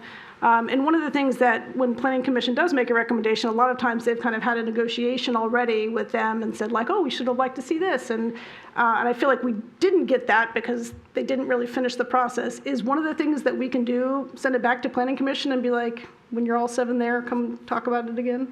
You can, or you have that latitude to do that as a city commission, right here and right now. Right. All right, thank you. Anybody else? All right. I think if the petitioner wants to come up and do a presentation to help us understand more about what you're trying to do. Yes, good evening, Mayor and City Commissioners and Mr. City Manager. Welcome to Royal Oak. I'm here on behalf of our petitioner this evening, and which is owned by Ed Metco, who is right here, and also our architect of record from Royal Oak, Jim Schneider. Just a little bit about Mr. Metco. He's owned this property for a number of years along with the Village Grill. He does not operate the Village Grill. He used to. He did a massive renovation, as many of you may know, of the restaurant in 2015 before 11 Mile was popular. Now we've seen a lot of investment on 11 Mile, which is very positive, and he would like to add to this. So he's not by any stretch of the imagination, a big-time developer. He's a local business person who invested in Royal Oak in the restaurant and in that property, and also bought this property behind it, which has an address on Alexander. This is a very unique property. The house on this property was built in 1937, and it's not orientated to Lexington or Alexander. It's orientated towards 11 Mile in the alley. It's also buried way in the extreme corner. So really, this piece of property, it's never been part of the neighborhood. It's been part of the commercial business, and I would hazard to guess that many years ago it was built for that purpose. Whoever built that house owned that property in front of it, so they could watch it and manage it. The other interesting feature of this property is that it's one of the very few residential properties that has commercial on two sides. So there is the Hotel Royal Oak on the west border of this property, and obviously to the south is the Village Grill, which is primarily the back of the building, the parking lot, and the dumpster. So this is a little bit of a transitional, I think more of a transitional property than many single-family residential zoned lots would be on this area in 11 Mile, because it's a little bit unique because of these features that I've just mentioned. As I stated, it's built in 1937. The house has seen its better days. It's built on a slab. Mr. Metco was looking for an opportunity to do something maybe a little bit special with this property, and so he turned to Mr. Schneider, who will come up in a moment and explain some of the features of this small development. We did have a neighborhood meeting on December 3rd. We sent out 80 invites. We got 5 residents who showed up, and they did come to the Village Grill. And I think it's important to note for the record that the 2 properties most impacted both came and both supported the project. That is the owners of the home to the north, and then also the owner of a brand new home right across the street, which we were very pleased by. I think that's just been built in the last couple of years, and he actually came and spoke in support of the project at the Planning Commission. So Mr. Metco has always been a good neighbor, and I think Village Grill and its business speaks for itself, and his integrity and his ability to work with people to make that a successful business and for that little area to be successful. So unfortunately, we did not receive a recommendation at the Planning Commission, but we did have a discussion about the project, and I think we wanted to move forward because Mr. Metco believes in this project as being a transitional piece of property in the community. We do meet, we believe, the community benefit standard. It's a small project, so we don't have maybe some of the ability to do more things that you like to see in your guidelines, but we do have a commitment to the LEED Silver water saving standard. Also, we're going to capture stormwater from the hard surface, including the alleyway, partially, and so that's not required for this type of project, but we are going to do it. We're going to incorporate electric heat pumps, HVAC equipment, and water heating to eliminate the need for natural gas. So we'll be relying upon sustainable resources, and then also the use of native and climate landscaping will be incorporated into the project as is shown on the plans. So given that small and short introduction, I will now turn it over to our architect, Mr. Schneider, who I think has done a lot of really positive developments in the city, both large and small. And I just want to, in closing the introduction, mention one thing, and it was a very good question about how did we get here. We did look at different options. PUDs under ordinance are allowed in any district. And I have been here before, as you know, on PUDs, and normally they're large projects. This is a small project, and I hope there would be an understanding that PUDs deserve an opportunity in any district, no matter what the size. And that's what we're here for today. So we believe, Mr. Metko in particular believes in the project. Mr. Schneider has designed it, and I'll let him speak about it.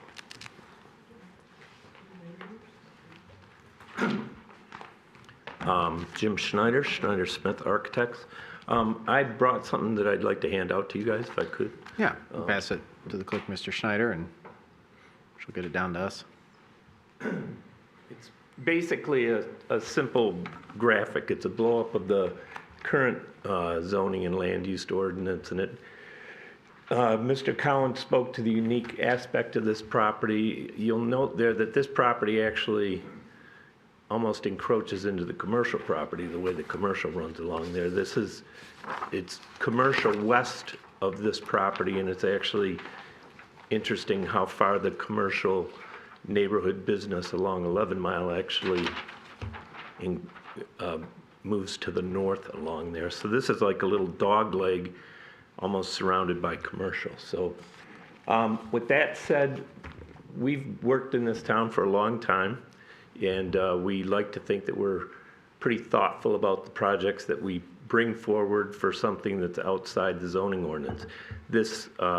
We think this is a unique opportunity to do something that kind of plays into a major conversation we're having right now about affordable housing, unique housing, pocket multifamily, transitioning from single family to commercial zones.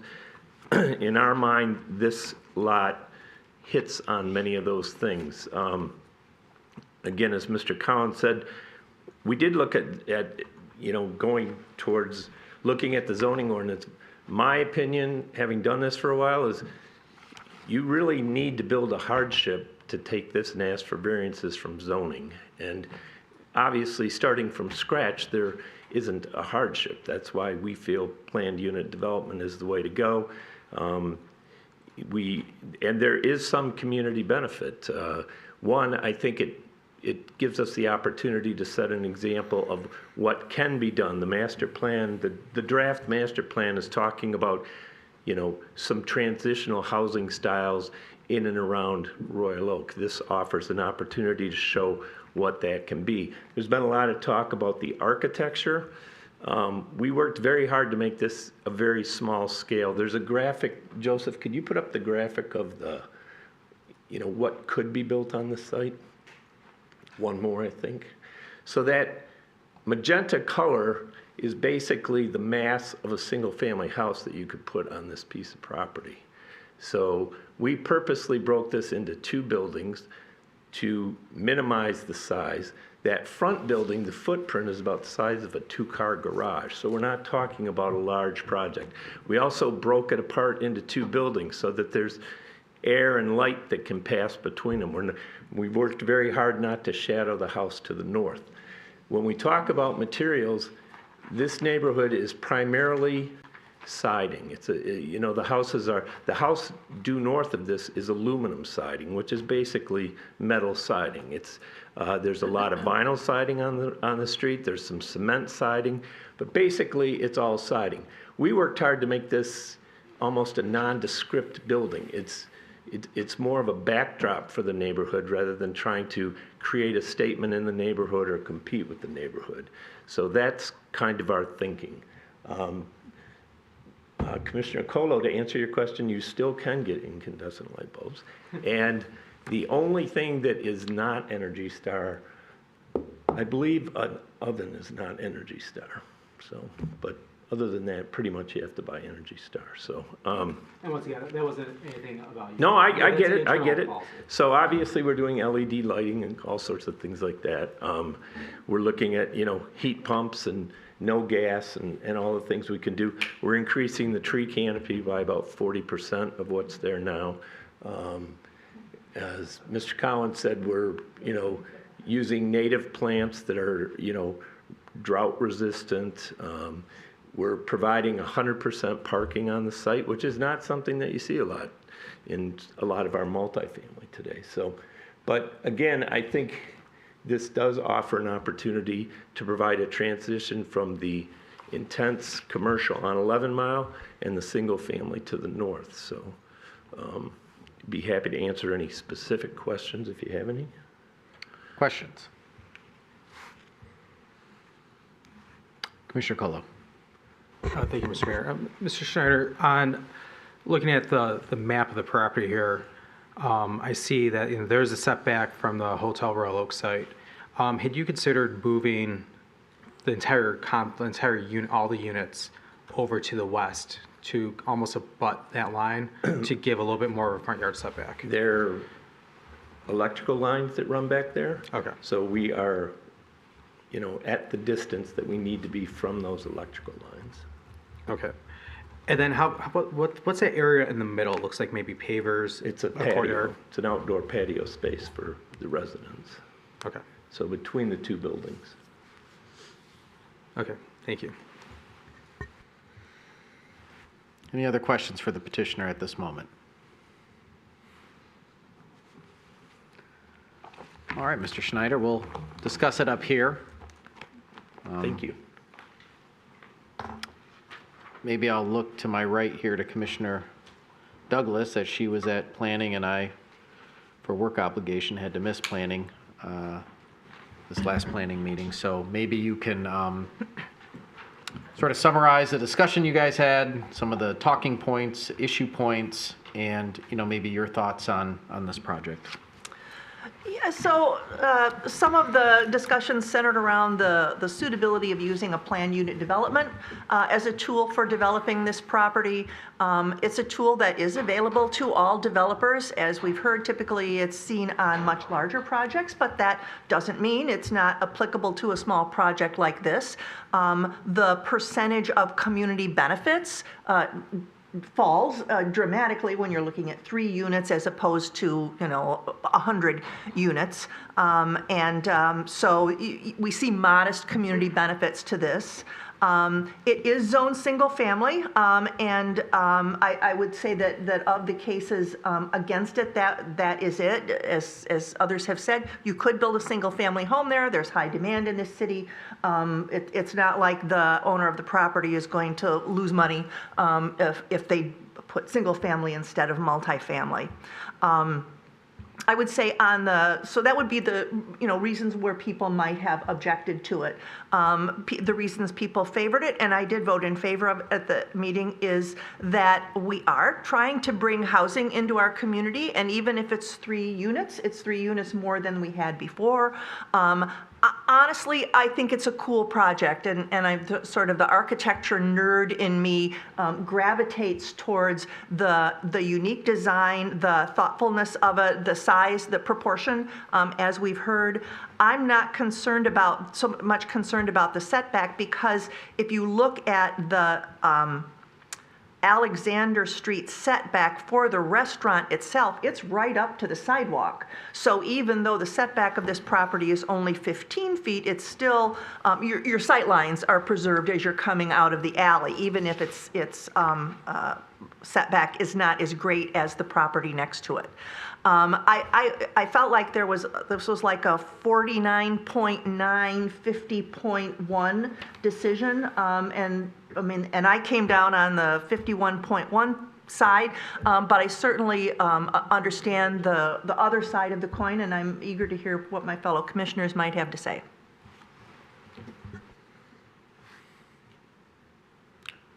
Commissioner Macy? First of all, your math is bad, 49.9, 50.1, but There's an undecided in there, too. So, I understand, and I like the look of the project too. I like the idea of the project, and I think it's a kind of a neat way to do that. I'm pretty stuck on that it doesn't seem to fit in the zoning that we have now and the zoning that we have planned. There was some talk about, in the future zoning, we're going to have this a different type. We're going to looking at it in the master plan in a new way. But my understanding of the new way we're looking at the master plan, it still wouldn't fit because it doesn't look like the rest of the neighborhood. So it neither matches the neighborhood nor matches the zoning.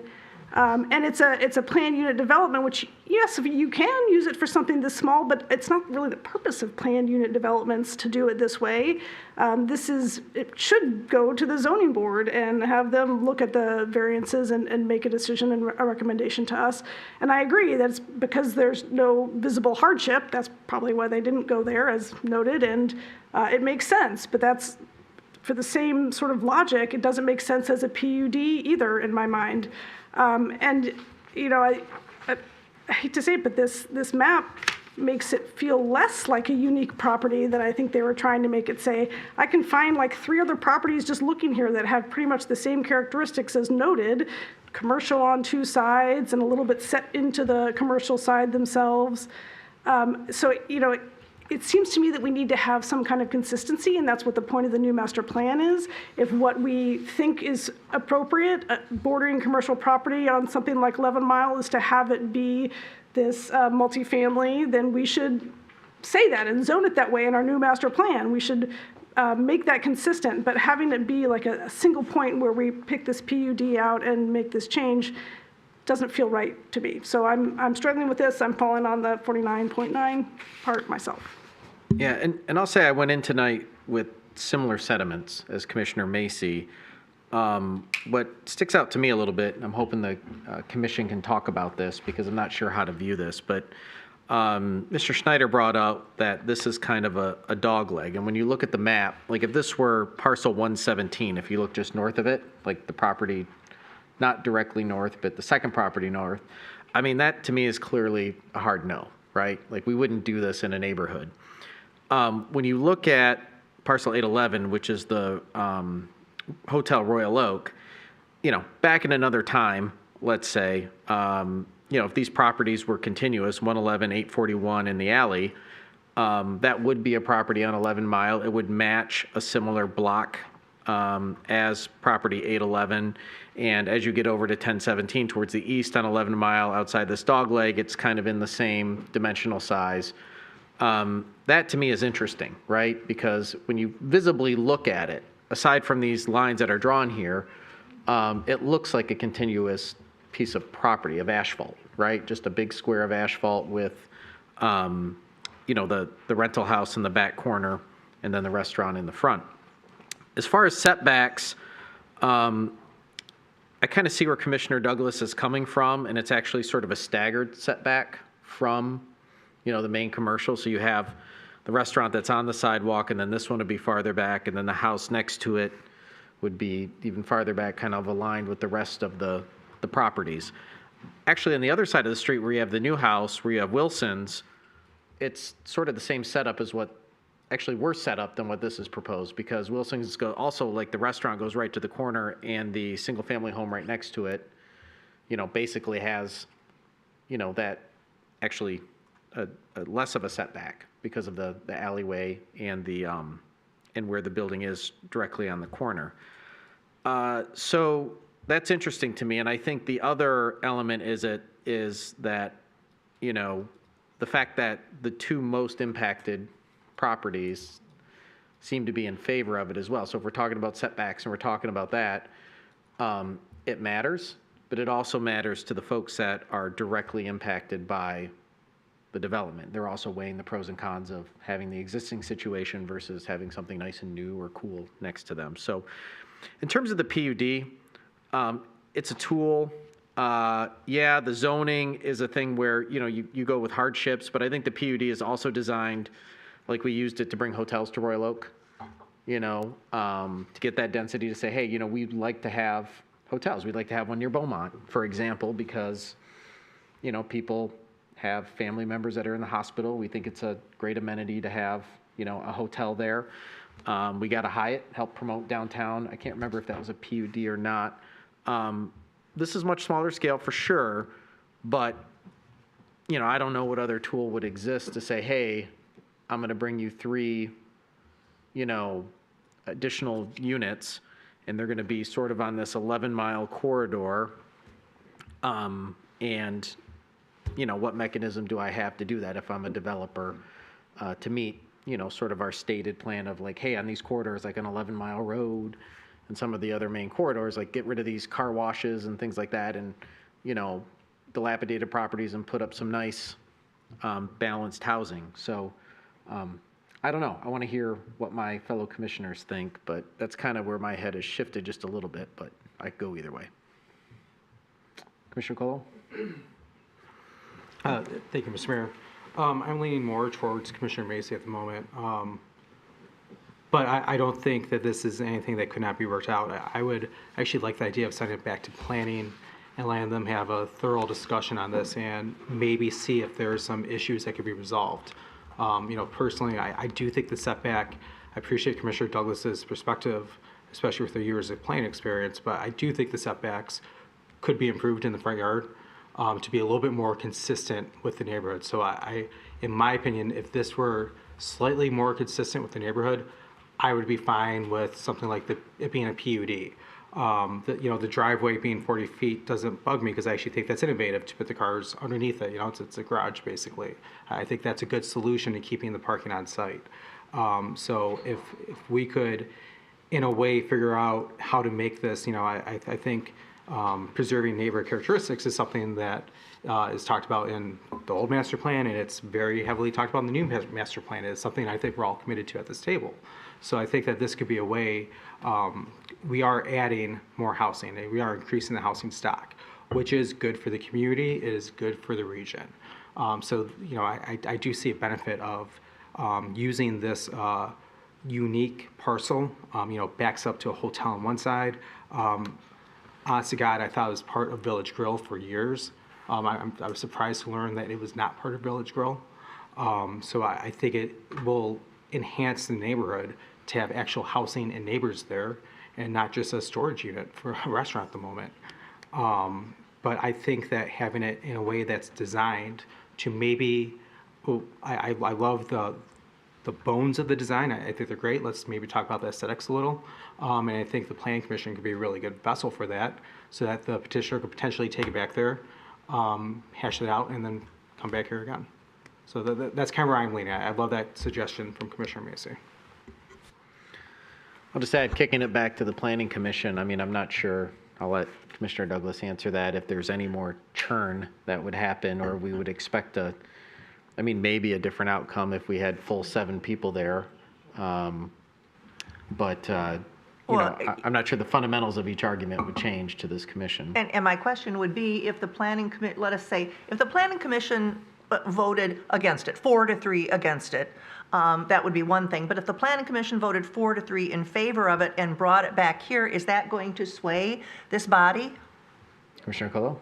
I would say that if we have a robust dialogue here and they kind of hear some things that we're all maybe looking for to see incorporated into the plan, and then letting the profession, I mean, we choose planning commissioners because of their background and their expertise in various different subjects in different areas. So I think having them, professional staff, and the developer maybe get together and spend a meeting. You know, the developer will then have a month, 2 months to put together what they want, you know, what they think is feasible based on our feedback today. And then they'll talk to the Planning Commission, and the Planning Commission might have their opinions on what we said also and what they're looking for. So now they're going from a position of they denied it to a position of what does this look like and what would be best for the community. So I think it kind of changes the dynamic of what the conversation looks like at the Planning Commission if there's a little bit more direction from this body.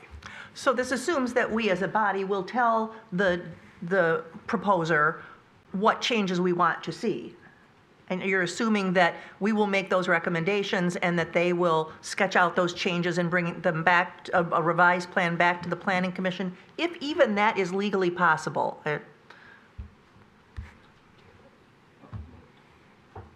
Okay, Mr. Attorney, is that legally possible? Yeah. Yep. So, I mean, and that, we do that often, right, Commissioner Douglas? Like, we often talk at this table. There's so many ordinances we've passed where we've started at this table, we said, hey, great try, let's do it again. We have this, conversation that's really robust and thoughtful and insightful, and then we send it back to the people to keep on working at it. I would just say, we also have something that is been proposed to us that's, our responsibility to give a thumbs up or a thumbs down as well. You know what I mean? I don't want to make a de minimis statement of the project, but it's 3 units. And if we have strong feelings one way or the other, I'd say vote no. If you have strong feelings in support of it, vote yes. But I think, if it was 100 units and, the burden and cost to everybody involved seems to be not in proportion with the size of the project, but that's just me. I think if there were other things that the developer wanted to do differently, they could have engaged, a different plan. Yes, we can even negotiate from here. We can say to the developer, we can approve it based on this or that, or we can approve it, say, hey, come back later. I don't know that kicking it back to the Planning Commission, it just seems like it causes an additional, I don't know that we're going to get anything. If there's changes made or whatever, I guess the Planning Commission can look at it, but if it's something up here that we as the commission say it's a setback issue or it's a height issue or whatever, then that's an absolute in our decision. And whether the Planning Commission gives feedback on it or not, you're saying I want this or I need this if you want me to approve it. So I get what you're saying. It would be nice, but there's a lot of work to do. And I don't know, kicking it back to the Planning Commission is the most fair. I think if you're going to strip the Band-Aid off, strip it off. If you're going to approve it, approve it. Commissioner Hunt. I would say I don't know necessarily that the size of the project really has any determining factor on whether or not I think you should go back. It's a project that the petitioner obviously has an interest in and cares about and brought before us. And I don't think, at least for me, sending it back to the Planning Commission would have much of an impact. When I came into this today, I was on the fence. I think I'm on the side of the fence now with Commissioner Macy, maybe a little bit more behind you on the fence. I think, first of all, I think in every single commission meeting, somehow I find a way to say there's a housing crisis. We all know that housing is needed, not only in Royal Oak, but across the United States. Good quality housing is needed. But I'm concerned about the process that was used for this project and how it was used to get before us. I think this is a unique concept. I think it's well designed. I think it's well designed for the space. But I think the PUD processes should be used more for projects that can't otherwise be reasonably developed. And I think in this instance, not only is there other options to get this project approved, this is a space that could be used for a single-family home, which is what it is currently zoned for. So I really have a hard time, even if it were to go back to Planning Commission with other changes made, approving or agreeing to approve this project. So. Commissioner Cheatham. Yeah, I think the problem is that nobody has any overwhelming feelings for it, and I think that's been a challenge for a lot of us coming to the table today. I've had similar feelings, concerns about the process, wondering if this is the appropriate use of a PUD.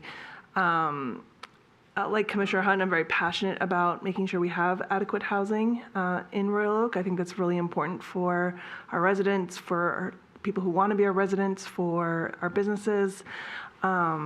I liked a lot about this project. I thought it was very thoughtfully designed for this space. I thought that there was a lot of care, with having open space between the two buildings, having the building that is a little bit more like the neighboring houses in the front, and having the 2-unit behind off the alley. I thought it was really thoughtfully done, but I do have concerns about the process. I just don't know that this was the right way to move this through and how we want to, be doing these in the future. So I just have concerns about that. So I think I'm also leaning towards no, but with respect for the care that went into the design of the project. Commissioner Herzog. The last person to speak. I am also came on the fence to this issue. I, again, like everyone else has stated, there is a need in our community for more housing. I did like the environmental impacts of energy use, the heat pumps. Those are things that I'm always looking for, how they impact our future.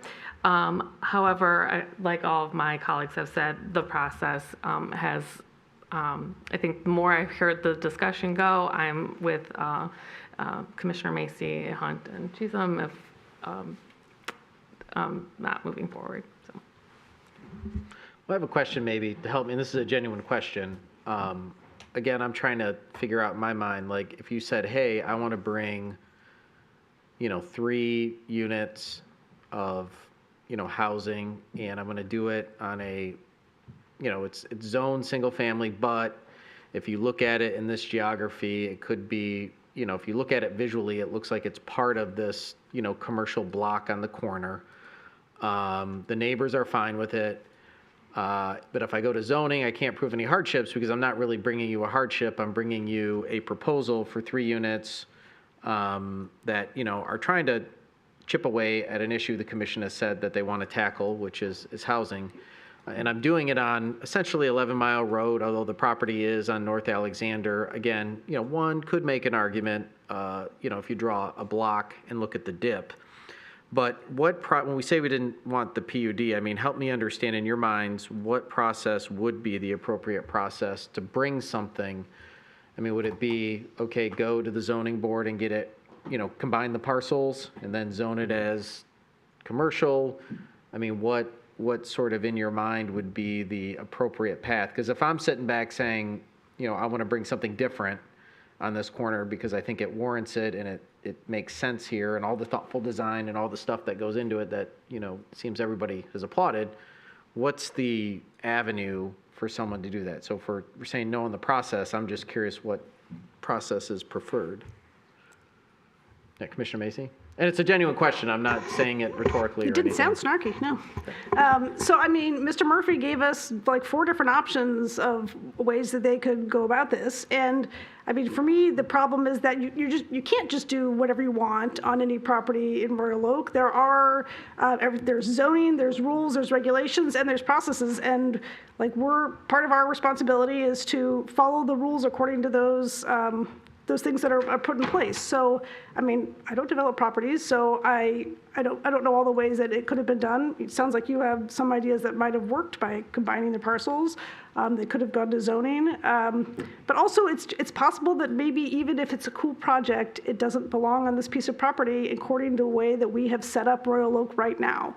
And that doesn't mean that we can't change it in the future. We can't change it for the master plan, but this is a very particular thing that we're doing here that is pretty unusual and it's making us uncomfortable. And so I think you understand that this is not a normal PUD that we would see. And so I think there's other ways to get it done, and it's not my job to tell them how to do it, but just to rule on it when it comes before us. So that's really the best we can do. Yeah, and I think it's unusual as well, sort of the dynamic here too, which requires a unique solution. But I just don't, I'm just trying to figure out what would be, if it's a process issue we're basing our calculus on, I know Mr. Murphy talked about some alternatives and some seem kind of maybe not the best fit given the uniqueness, but if there's something that was out there that would be more appreciated, it'd be helpful to know, but that's all. I don't know. I don't know what the right answer is. Commissioner Colo? I guess to answer your question with the question 2, would we be okay if this PUD were just 5 houses north? No.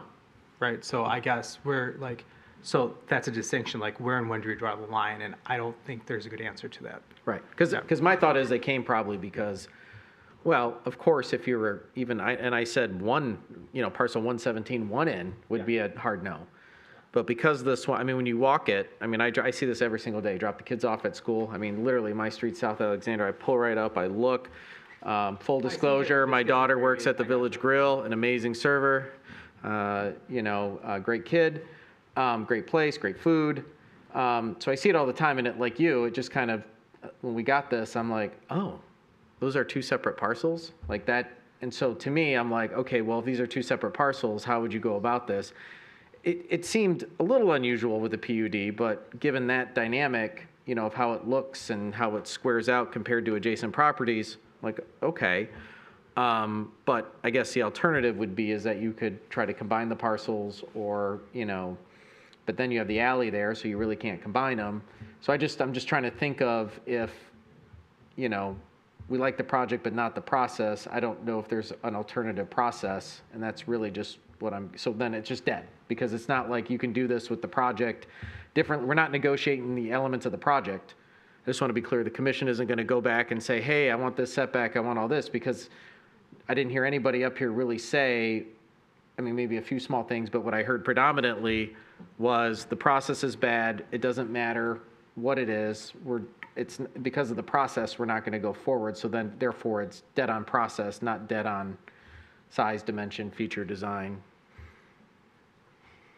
Well, we were trying to send it back to Planning Commission to make some modifications that maybe we thought would, but then. But that wouldn't change the fact that it would still come back as a PUD. Okay, so maybe you're saying that now that it would be the same here without, if that happened, but you're saying that we didn't even propose anything else, but in fact we did. And I just wonder, do you feel the same way about parcel 123 and 118 and 112? Could those all, and how about the ones that are on Stanley Court up here? I mean, could those all, 123 is literally, part of that block. So, I mean, you're arguing that it's a unique piece of property, but what I'm saying is that we need to have a standard that we apply across the board to all of these, and it doesn't feel like that's what we're doing in this case. And so therefore, the de facto answer, even if you send it back, and the point I'm making is if you kick it back to planning with the changes you like, it doesn't change the fact that it will come back as a PUD. And so therefore, if the reasoning to deny it is based on the process of a PUD, why kick it back to planning? Just deny it and, move forward. Commissioner Colo. Okay, so I think there's a couple good points here. I think what Commissioner Mace is also saying that maybe we should have a little bit more discussion, and you're trying to get to this here, Mr. Mayor, is that would people be willing to accept this if there are some changes made? It's still a PUD. That's not the vessel that we wanted, but it's the vessel that we have.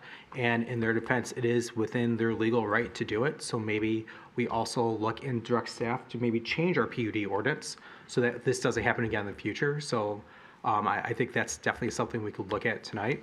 But maybe there should be a led discussion about would we want this even changed? So, would some commissioners consider it if it did go back? I know that's not, the two planning commissioners here are against it, that should be a single of something, but maybe this is a way to get these 3 additional housing units within our housing stock. So, to be clear, I'm not trying to advocate or convince one way or the other. What I'm trying to do is have discipline in what we're doing and not, create a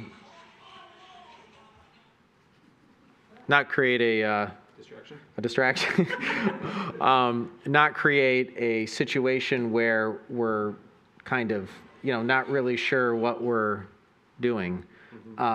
So I just want to be clear, if we're saying, I hear, and maybe I'm misunderstanding, that's why I'm seeking clarification.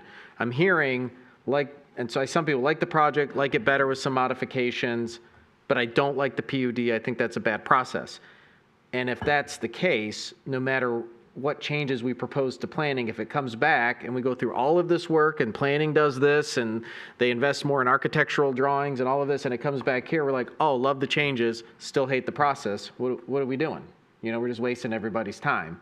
So if I'm hearing, that's what I'm hearing, but if I hear that, I'm uncomfortable with the process, I don't really like it, but I might be willing to overlook the process if some physical changes are made to the design that we can recommend and planning do, then maybe that's open. But that's not what I heard out of the gate. So I just want to make sure that we're not spinning people's wheels for no reason. That's why I'm asking the questions. I'm asking them honestly because I don't want to spin people's wheels. I want to there's a lot of stuff that has to happen at the Planning Commission, and those people's time are valuable on the commission. Don't want to spin their wheels. Yeah. Just to help this conversation a little bit, also, can I ask staff, if they do go back to planning, could they say, we want to do conditional rezoning?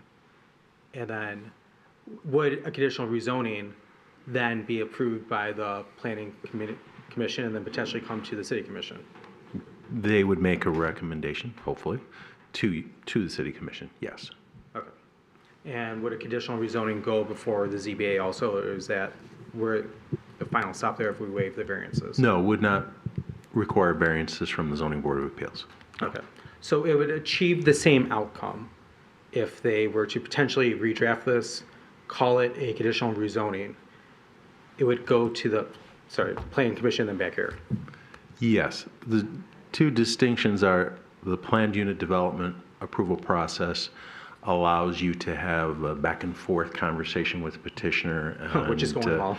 And have essentially negotiations on what the end product is. A conditional rezoning under the state statute is the proposal is voluntarily given by the petitioner, and you either accept it as is or you reject it as is. There's no negotiation, if you will. Thank you. Commissioner Douglas.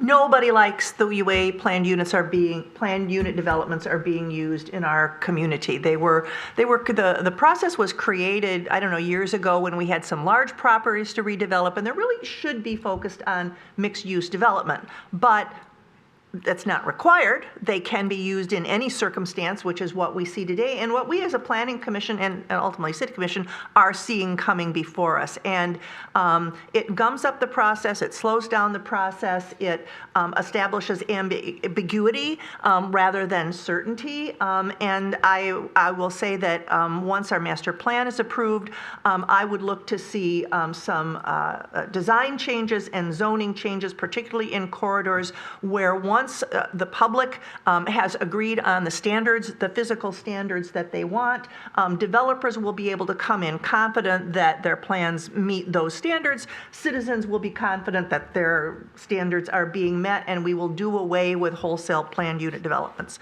But for now, this is what we got.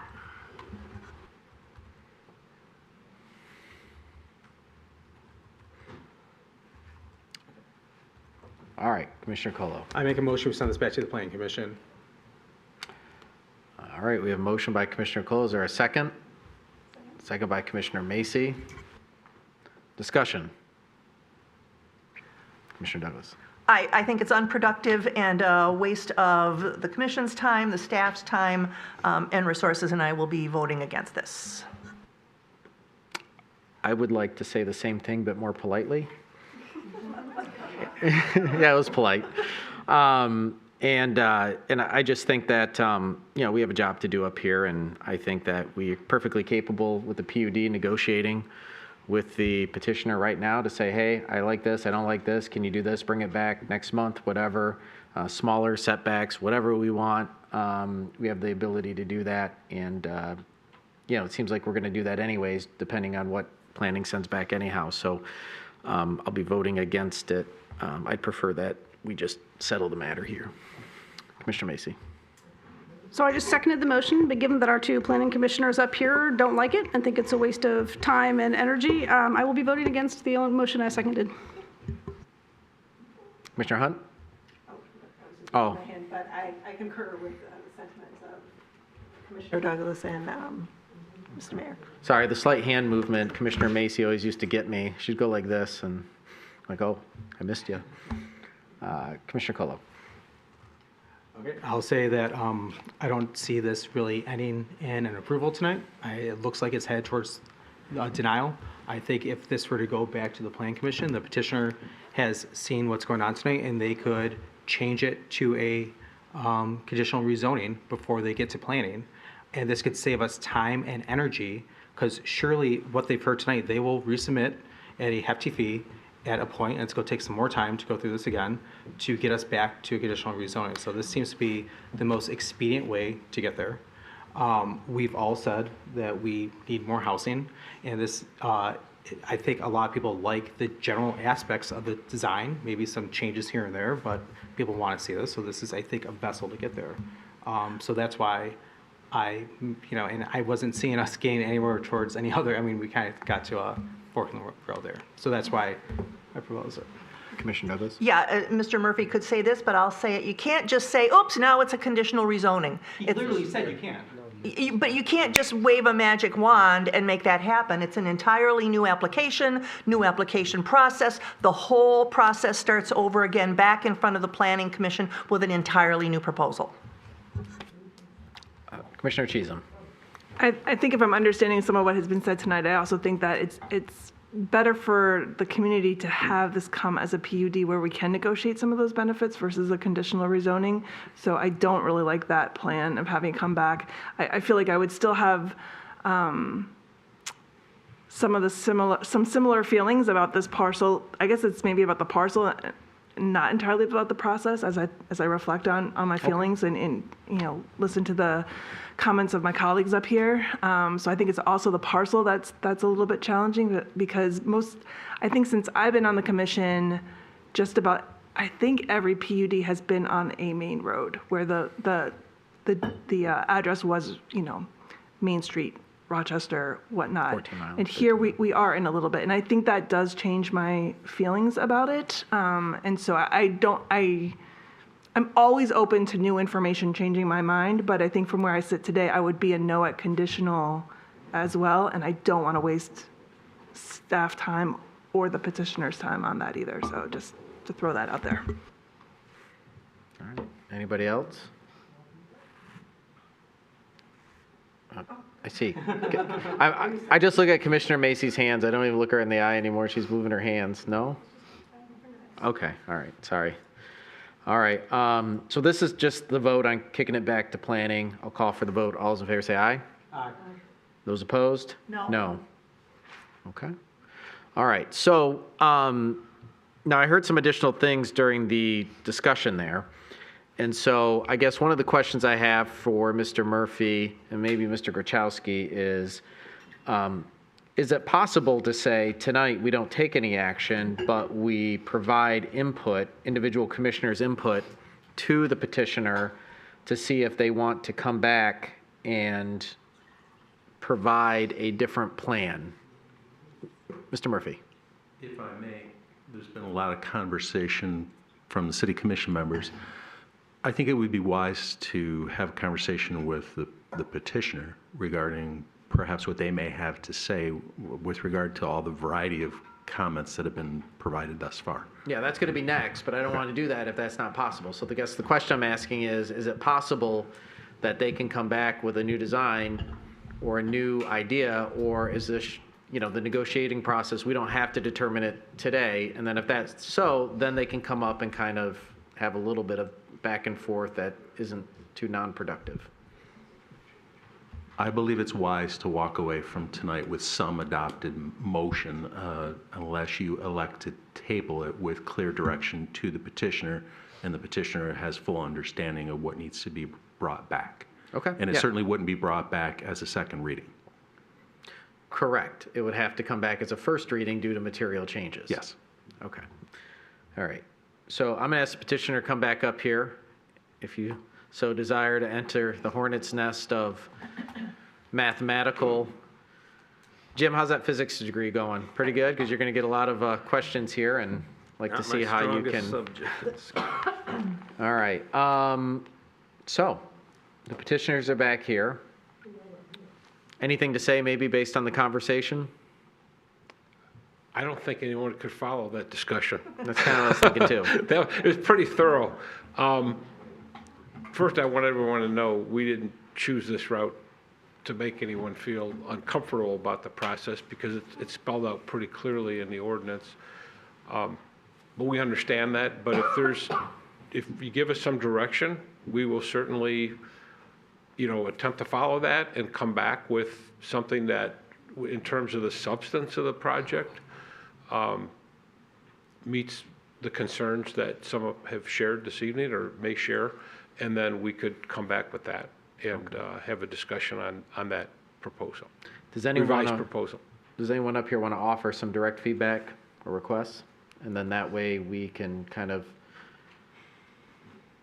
maybe put together a motion after that can give the petitioner some clarity on what they need to come back. If they choose to come back, maybe you pencil the numbers, it doesn't work. Maybe you pencil it does, who knows? But at least there's some direction up here. It's using the PUD process to negotiate. So it's usually a little uncomfortable, this process here, but any feedback? So I heard some positive things, but I also heard, like Commissioner Kohler, you talked a little bit about the setback. Is there any feedback you want to give? I don't think anyone is unaware of my opinions tonight, so I think I would look at other commissioners. But I mean, I've made my opinion on the setback and some of the materials, and just would like to see that more cohesive with the neighborhood. Okay. Anybody else have feedback? Commissioner Macy?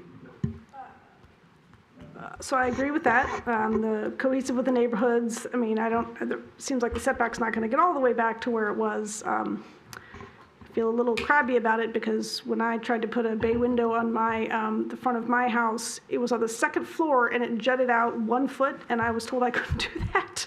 So I'm very aware of the line. It's matching up with what's supposed to be the front of the houses. So I understand that it's not reasonable to expect it to move all the way back there, but I agree that the setback is a concern. I will also say, even though we have said much about admiring how the building looks, it is almost entirely hard surface, the entire lot, which I struggle with a little bit. I live pretty close to there, and it's the stormwater detention is going to be challenging with taking the whole footprint as hard surfaces.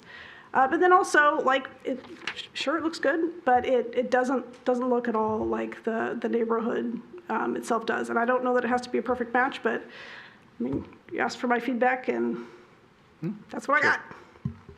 So if I heard you, and see what we can do with landscaping and perhaps softening up the building with, as has been discussed about the materials, to fit a little bit more of the residential look. Oh, you got one more. And it hadn't occurred to me until someone said it tonight, but moving the cars up so that they're shining right in that person's house. I don't know if you're going to be able to do more about that than setting up a green screen, but there's some of the talk that was at Planning Commission was like, oh, this will be a great buffer for the neighborhood. It's farther away from the parking lot, but it's almost like you're putting another parking lot right in there that's now facing that house, which feels a little bit awkward. So I'm not sure that anything about that needs to be changed, but if it could be better explained next time how exactly that's going to be shielded, it would be nice. Okay.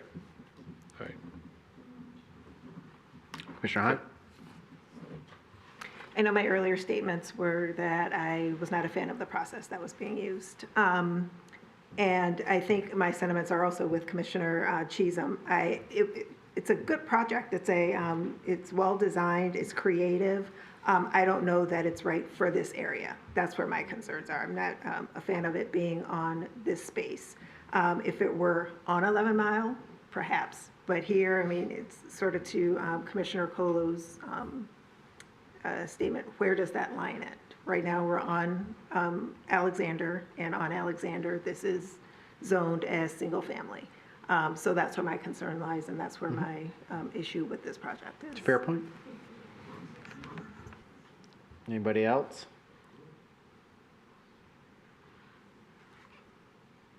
Okay. Well, I don't think I have much more to add. I heard, I don't know about Commissioner Hunt that you can do something there unless you come back with a single family home, which you could do, but then you wouldn't have to come here. Right. I heard setbacks. I heard materials, types of materials blending in, hard surfaces, and then more about the screening, if there's, between when the cars pull in and then, how that looks to the neighbor. I've always been a fan of natural screening. I think it's great. But yeah, so that's what I heard. And if somebody thinks of something, if they can communicate to Mr. Murphy, that'd be fine. Whatever conduit you want to choose, and we'll take some time, and we were thoughtful on this project. We really do appreciate all the time that you have spent discussing this, and I know a lot of it's been about process, but process is important, and we want to make sure, though, that the end result is something that all of you are comfortable with. So we'll go back to the drawing board and then resubmit. We'll work with Mr. Murphy. He may have some ideas, too, based on what you have all said, and we'll come back. Okay. Thank you. Okay. Thank you. All right, so I think a motion could be made to, and Mr. Murphy, help us a little bit with the wording that we should use here to memorialize what we're asking the petitioner to do. Is it as simple as, I'd like to make a motion that the petitioner come back with a new proposal that includes these elements that we talked about? After some further thought, I don't know that you need to make a motion. Killing me, Mr. No Murphy. action needs to be taken if the petitioner elects to come back. It'll be an agenda item similar to what it is today. Okay, do we need, city attorney, do we need to, Mr. Gachowski, do we need to make any motion to? I think an appropriate motion to table would be in order. The table will give them time to determine when they want to bring anything back to this. And if they choose not to bring anything back, then that motion then just lays in limbo. So I think that would be probably the best course of action. Okay. Commissioner Douglas. Mr. Gross, isn't it a motion to postpone rather than table? Postpones to a date or meeting certain. Yeah. And we're uncertain how long it's going to take them to do the revisions. So table is indefinite until they basically petition staff to put it back on a future agenda after they've made adjustments. I thought table was only for the duration of this meeting. No? Okay. Commissioner Colo? I'm going to see if I can improve my motion odds tonight. I'll make a motion to table. All right, we have a motion by Commissioner Colo. Is there a second? I'll second. I'm going to give it to Commissioner Cheatham. Her hand went up before your voice. All right, discussion on this. All right, I'll call for the vote. All those in favor say aye. Aye. Aye. Those opposed? One no? Okay, so 6-1, Commissioner Colo, not bad for your second attempt at a motion tonight. And by the way, for the record, Commissioner Colo has had a lot of unanimous motions passed, just not his first one tonight. Okay. You failed too. All right, so you guys understand what to do? Yep. Okay. All right, this brings us to item 10, which is the Charter Review Committee recommendations for the 3 charter amendments. Mr. Gachowski. Mr. Mayor, Yeah, Commissioner Colo, yes. point of order. Can we take a couple minutes, let the room clear, and maybe freshen up after sitting here for the last 4 hours? Okay, we will take a couple minutes to make ourselves more fresh. Yeah, just powder room.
On Commissioner Herzog.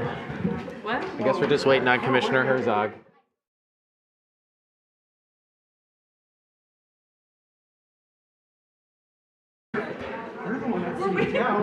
It's like the opposite. All right, I don't know what I did here. And Char, thank you for now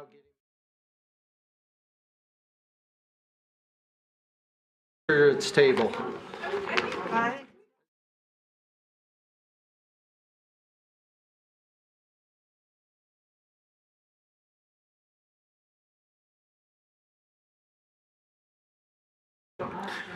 Either way, we all know what we meant, right? All right, I'm going to call the meeting back to order. Thank you for your patience during a quick recess. That brings us to item 10, Charter Review Committee recommendations for 3 charter amendments. Mr. Grochowski. Thank you, Your Honor. Tonight on the agenda for your potential consideration for placement on the November 2025 general election ballot are 3 charter revisions proposed by the Charter Review Committee. As you're well aware, due to the age of our charter, multiple changes in state law over the many years that our charter's been in effect, and other many relevant factors, our city charter's in need of a significant update in many forms and fashions. In that vein, the Charter Review Committee has been working on various proposed charter revisions for your potential consideration for placement on that ballot. Starting with the first recommended revision that the Charter Revision Committee is recommending regarding Director of Public Welfare. Basically, the city's never had a Director of Public Welfare. That Director of Public Welfare exists in the Charter to oversee charitable, correctional, reformatory institutions in the city. And that they supervise the recreation facilities, including parks and playgrounds. As you all are very well aware, parks and playgrounds and recreational facilities all fall under DPS and Parks and Recreation and our Recreation Director or Superintendent of Recreation. Not only that, we don't have any correctional or reformatory institutions within the city. Our only charitable organization, being the Civic Foundation, is self-governing based on their incorporation and their rules pursuant to that incorporation. Thus, they're proposing to remove that section from Chapter 3, Section 26, and along with that, there are some cross-references to Director of Public Welfare that are removed as well from other sections, and that they would also make some minor changes to reflect that the DPS department is indeed the responsible party for the things previously mentioned. Number 2 is a amendment that the Charter Review Committee has discussed adding additional language be added to Chapter 3, Section 43, that would preclude the city commissioner or mayor from having any interest in any contracts with the city or any pecuniary interest in the sale of land, materials, supplies, or services to the city.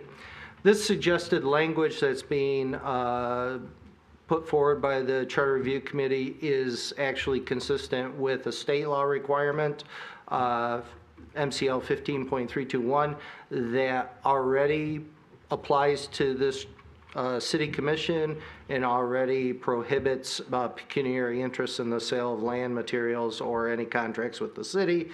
And in addition to that, that is also, those same restrictions to this public body are also contained in the city's ethics ordinance. However, they thought it was important to maybe add that to the city charter, given that those aren't referenced in the city charter, even though they're referenced under state law. Lastly, the Charter Review Committee has discussed and is recommending additional language to be added to a section regarding, I'm sorry, wrong one. Yep, give me 1 second, I'm flipping back and forth here. Regarding additional language regarding vacancies of a city commissioner. It would further define a vacancy. Right now, it's basically 5 unexcused absences As you recall, we made a special resolution that can excuse a commissioner from 5 or more absences. They determine that language that would further define as somebody who passes away, resigns, moves from office, moves from city. By law, that would disqualify anybody from serving as elected because you have to be a qualified elector within the city.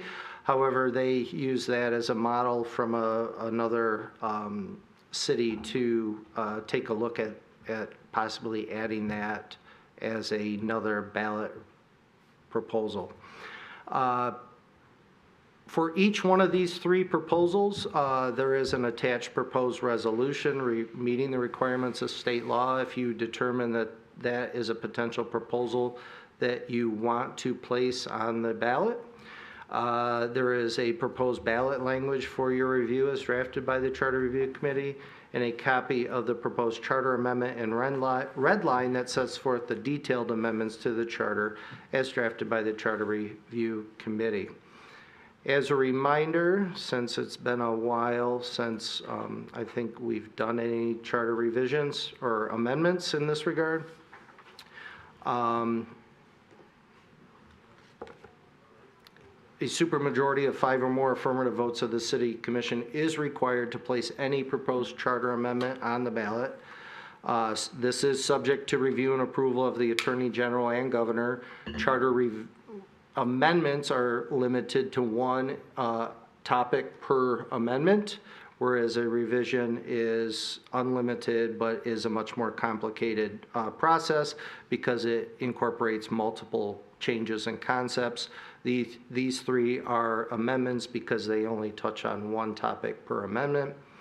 The City Commission has complete discretion to amend any of the proposed language, either in the ballot language itself, in the proposed change itself. The Commission may also refer any of the proposed amendments back to the Charter Review Committee for further revision.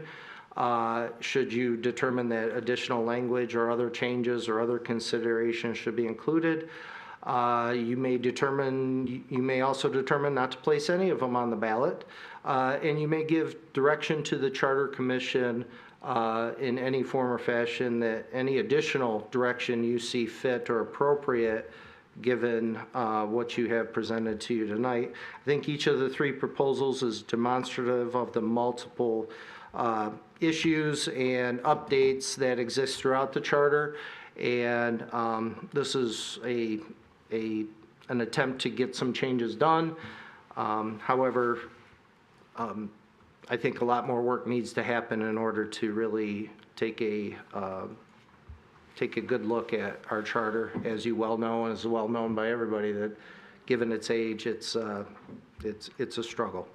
So, absent any questions, I'll be happy to answer any of the questions you may have or engage in any further discussions. Commissioner Colo. Thank you, Mr. Mayor. Mr. Grzechowski, when's the last time the Charter Commission kind of took that holistic review and looked, are there conflicting sections with each other within the charter to determine that these are the sections that they decided to go with? And I can't answer when the last time they took a holistic review because I've only been here 2 years and I've been on that committee a year, just over a year. So when I came on board, they were already kind of taking these 3 issues up and discussing them, and I assisted them the best I could given the limitations of the meeting length and the amount of work that needs to be done. However, as an example, you can see in the first proposed amendment, the Director of Welfare, that touches several sections in the charter. Not only does it touch the section that designates the Director of Public Welfare, it also touches 2 other sections.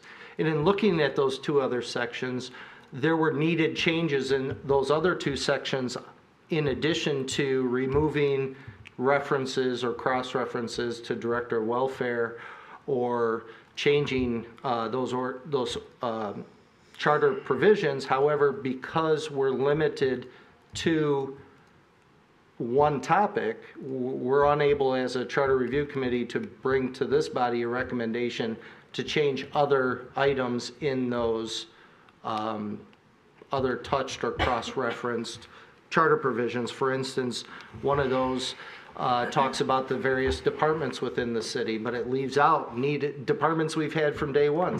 Office of City Manager, the most important position in the city. That's not in that charter provision. It should be in that charter provision. Not sure why it's not.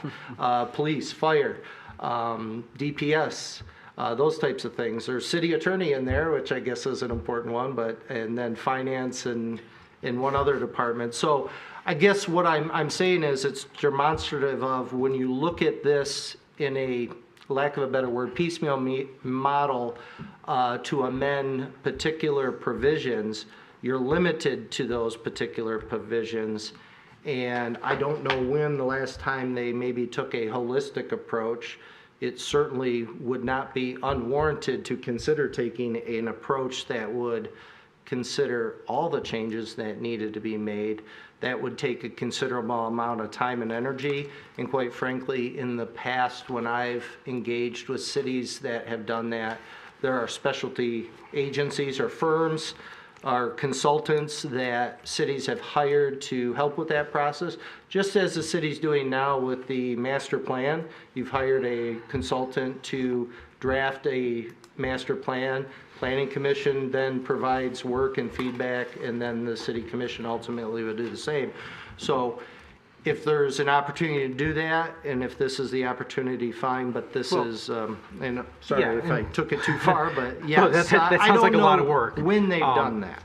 So maybe in the meantime, like we could send it back to the Charter Review Committee, though, and they can look at it and see maybe if there's a broader picture to look at. With these specifically, I look at how does state and local ordinance impact what they're saying. For instance, there's a charter provision that says if you die, you're no longer a commissioner. Well, that seems to be state law. So I'm not sure we need to have a vote of the public to enforce already existing state law. There's also another section of the charter that deals with the qualifications to be a commissioner, which includes being an elector. So I guess my question to the Charter Review Committee is, once you fail to be an elector, don't you fail to be a commissioner?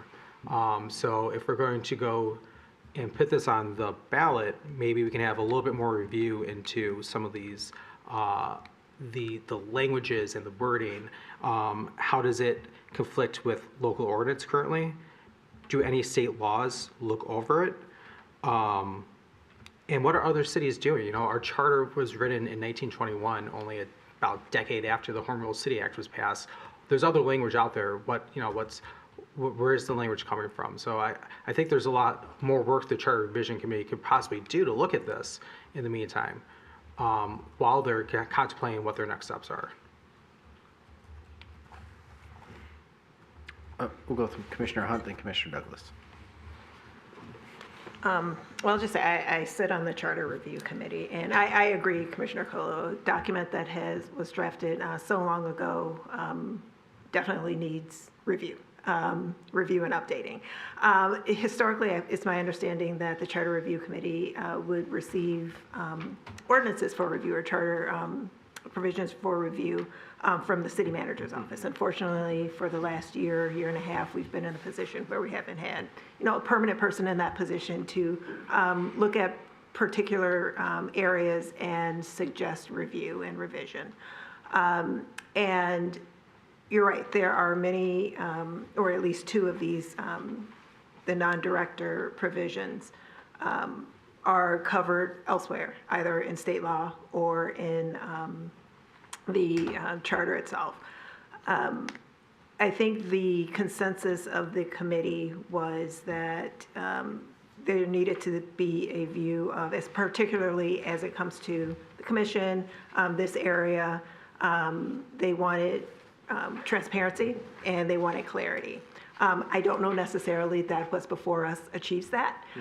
And I do believe that redundancy doesn't really necessarily get us anywhere, but I wanted the commission to be aware of the reason why it's before us now and why the language is as it is, even though it may be redundant, even though it may have some other teeth elsewhere. That's the reason why they decided for purposes of transparency.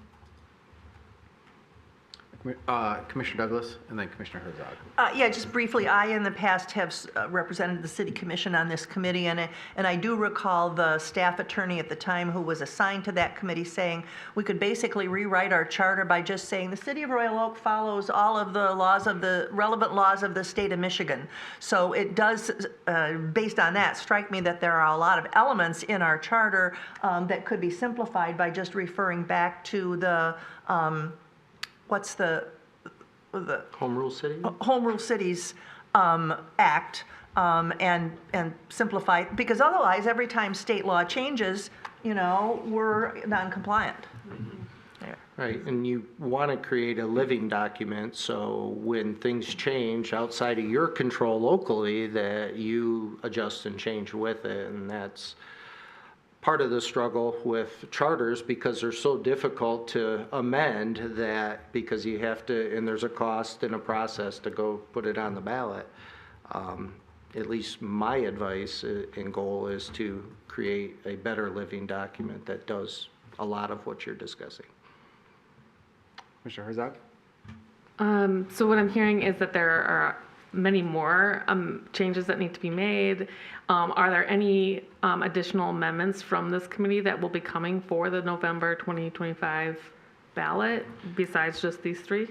I forgot to mention, they are working on the last one, on the vacancy, they are working on a proposal that would also dictate or prescribe how a vacancy is filled if one occurs on the city commission.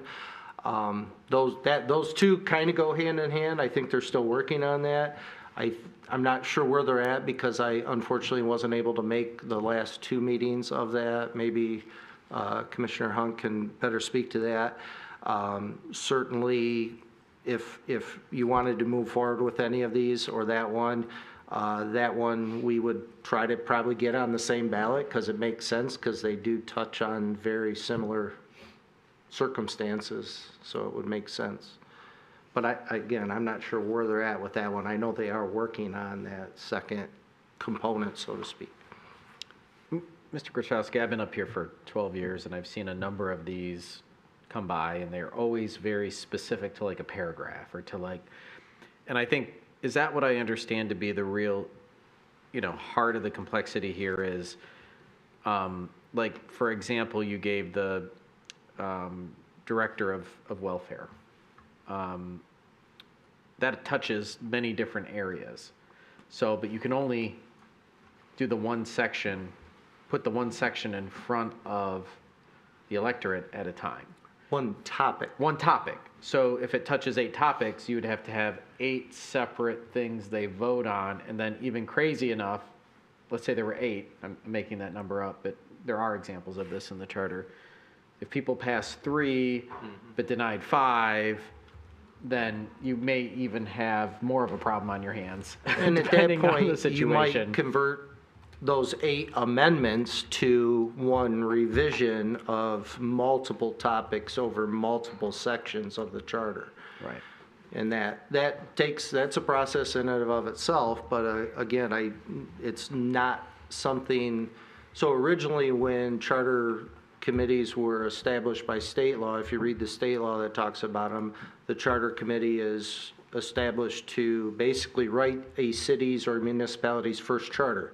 And then they're either sunsetted or dissolved after that, and then some cities bring them back after a number of years to maybe take another holistic approach or review of that. We're unique. We have kind of an ongoing working charter review committee that proposes revisions occasionally for your consideration. So it's kind of an unusual situation to have that. Usually it's just like a master plan. I'll revert back to that. We review the master plan every so many years. I think state law is 5 years. And then if you determine to actually do an amendment, which occurs maybe every 15, 20 years. The last amendment was 2012 here, I think it was.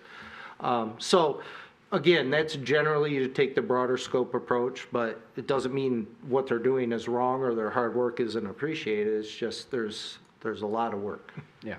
And it's, and I've had to answer and field questions over the years where someone will pull something out of the charter And it's like, well, yeah, unfortunately, state law, preempts that, or we would love to be able to do that, or that should be something we should consider, but we can't.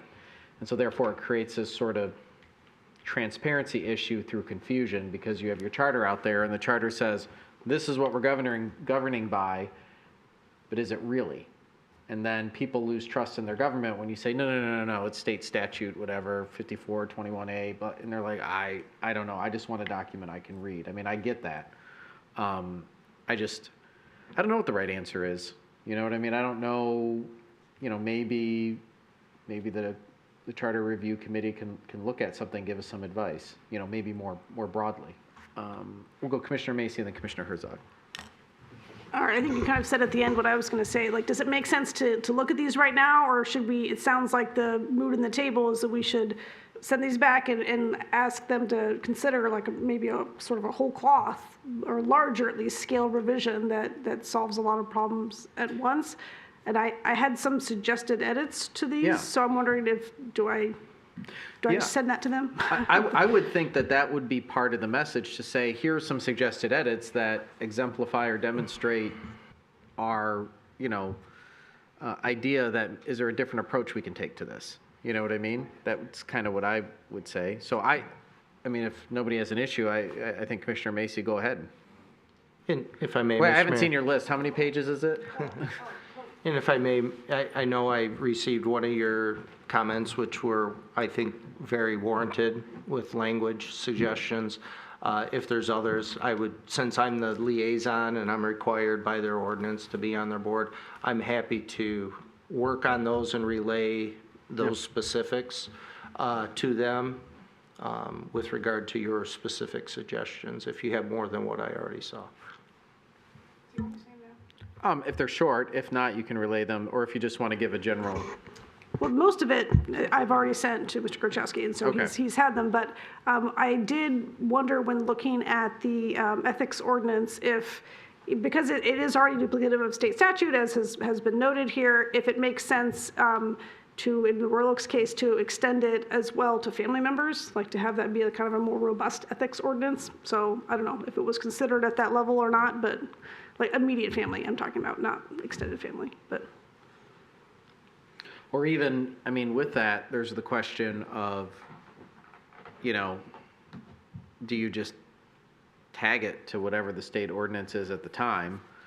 But also, too, I mean, things change, right? I mean, think of the internet now and social media and all of that. Do you want to have to go with a charter amendment every time there's a new ethical dilemma? You know what I mean? Or do you want to reference something in there to say, hey, we're going to rely on this MML source or this state statute that, allows the charter to reflect the most pressing potential ethical, dynamics that we can think of the ones now, but 10 years from now, maybe there's a new dynamic out there that we just aren't aware of. And how do you build that flexibility in there? I don't know.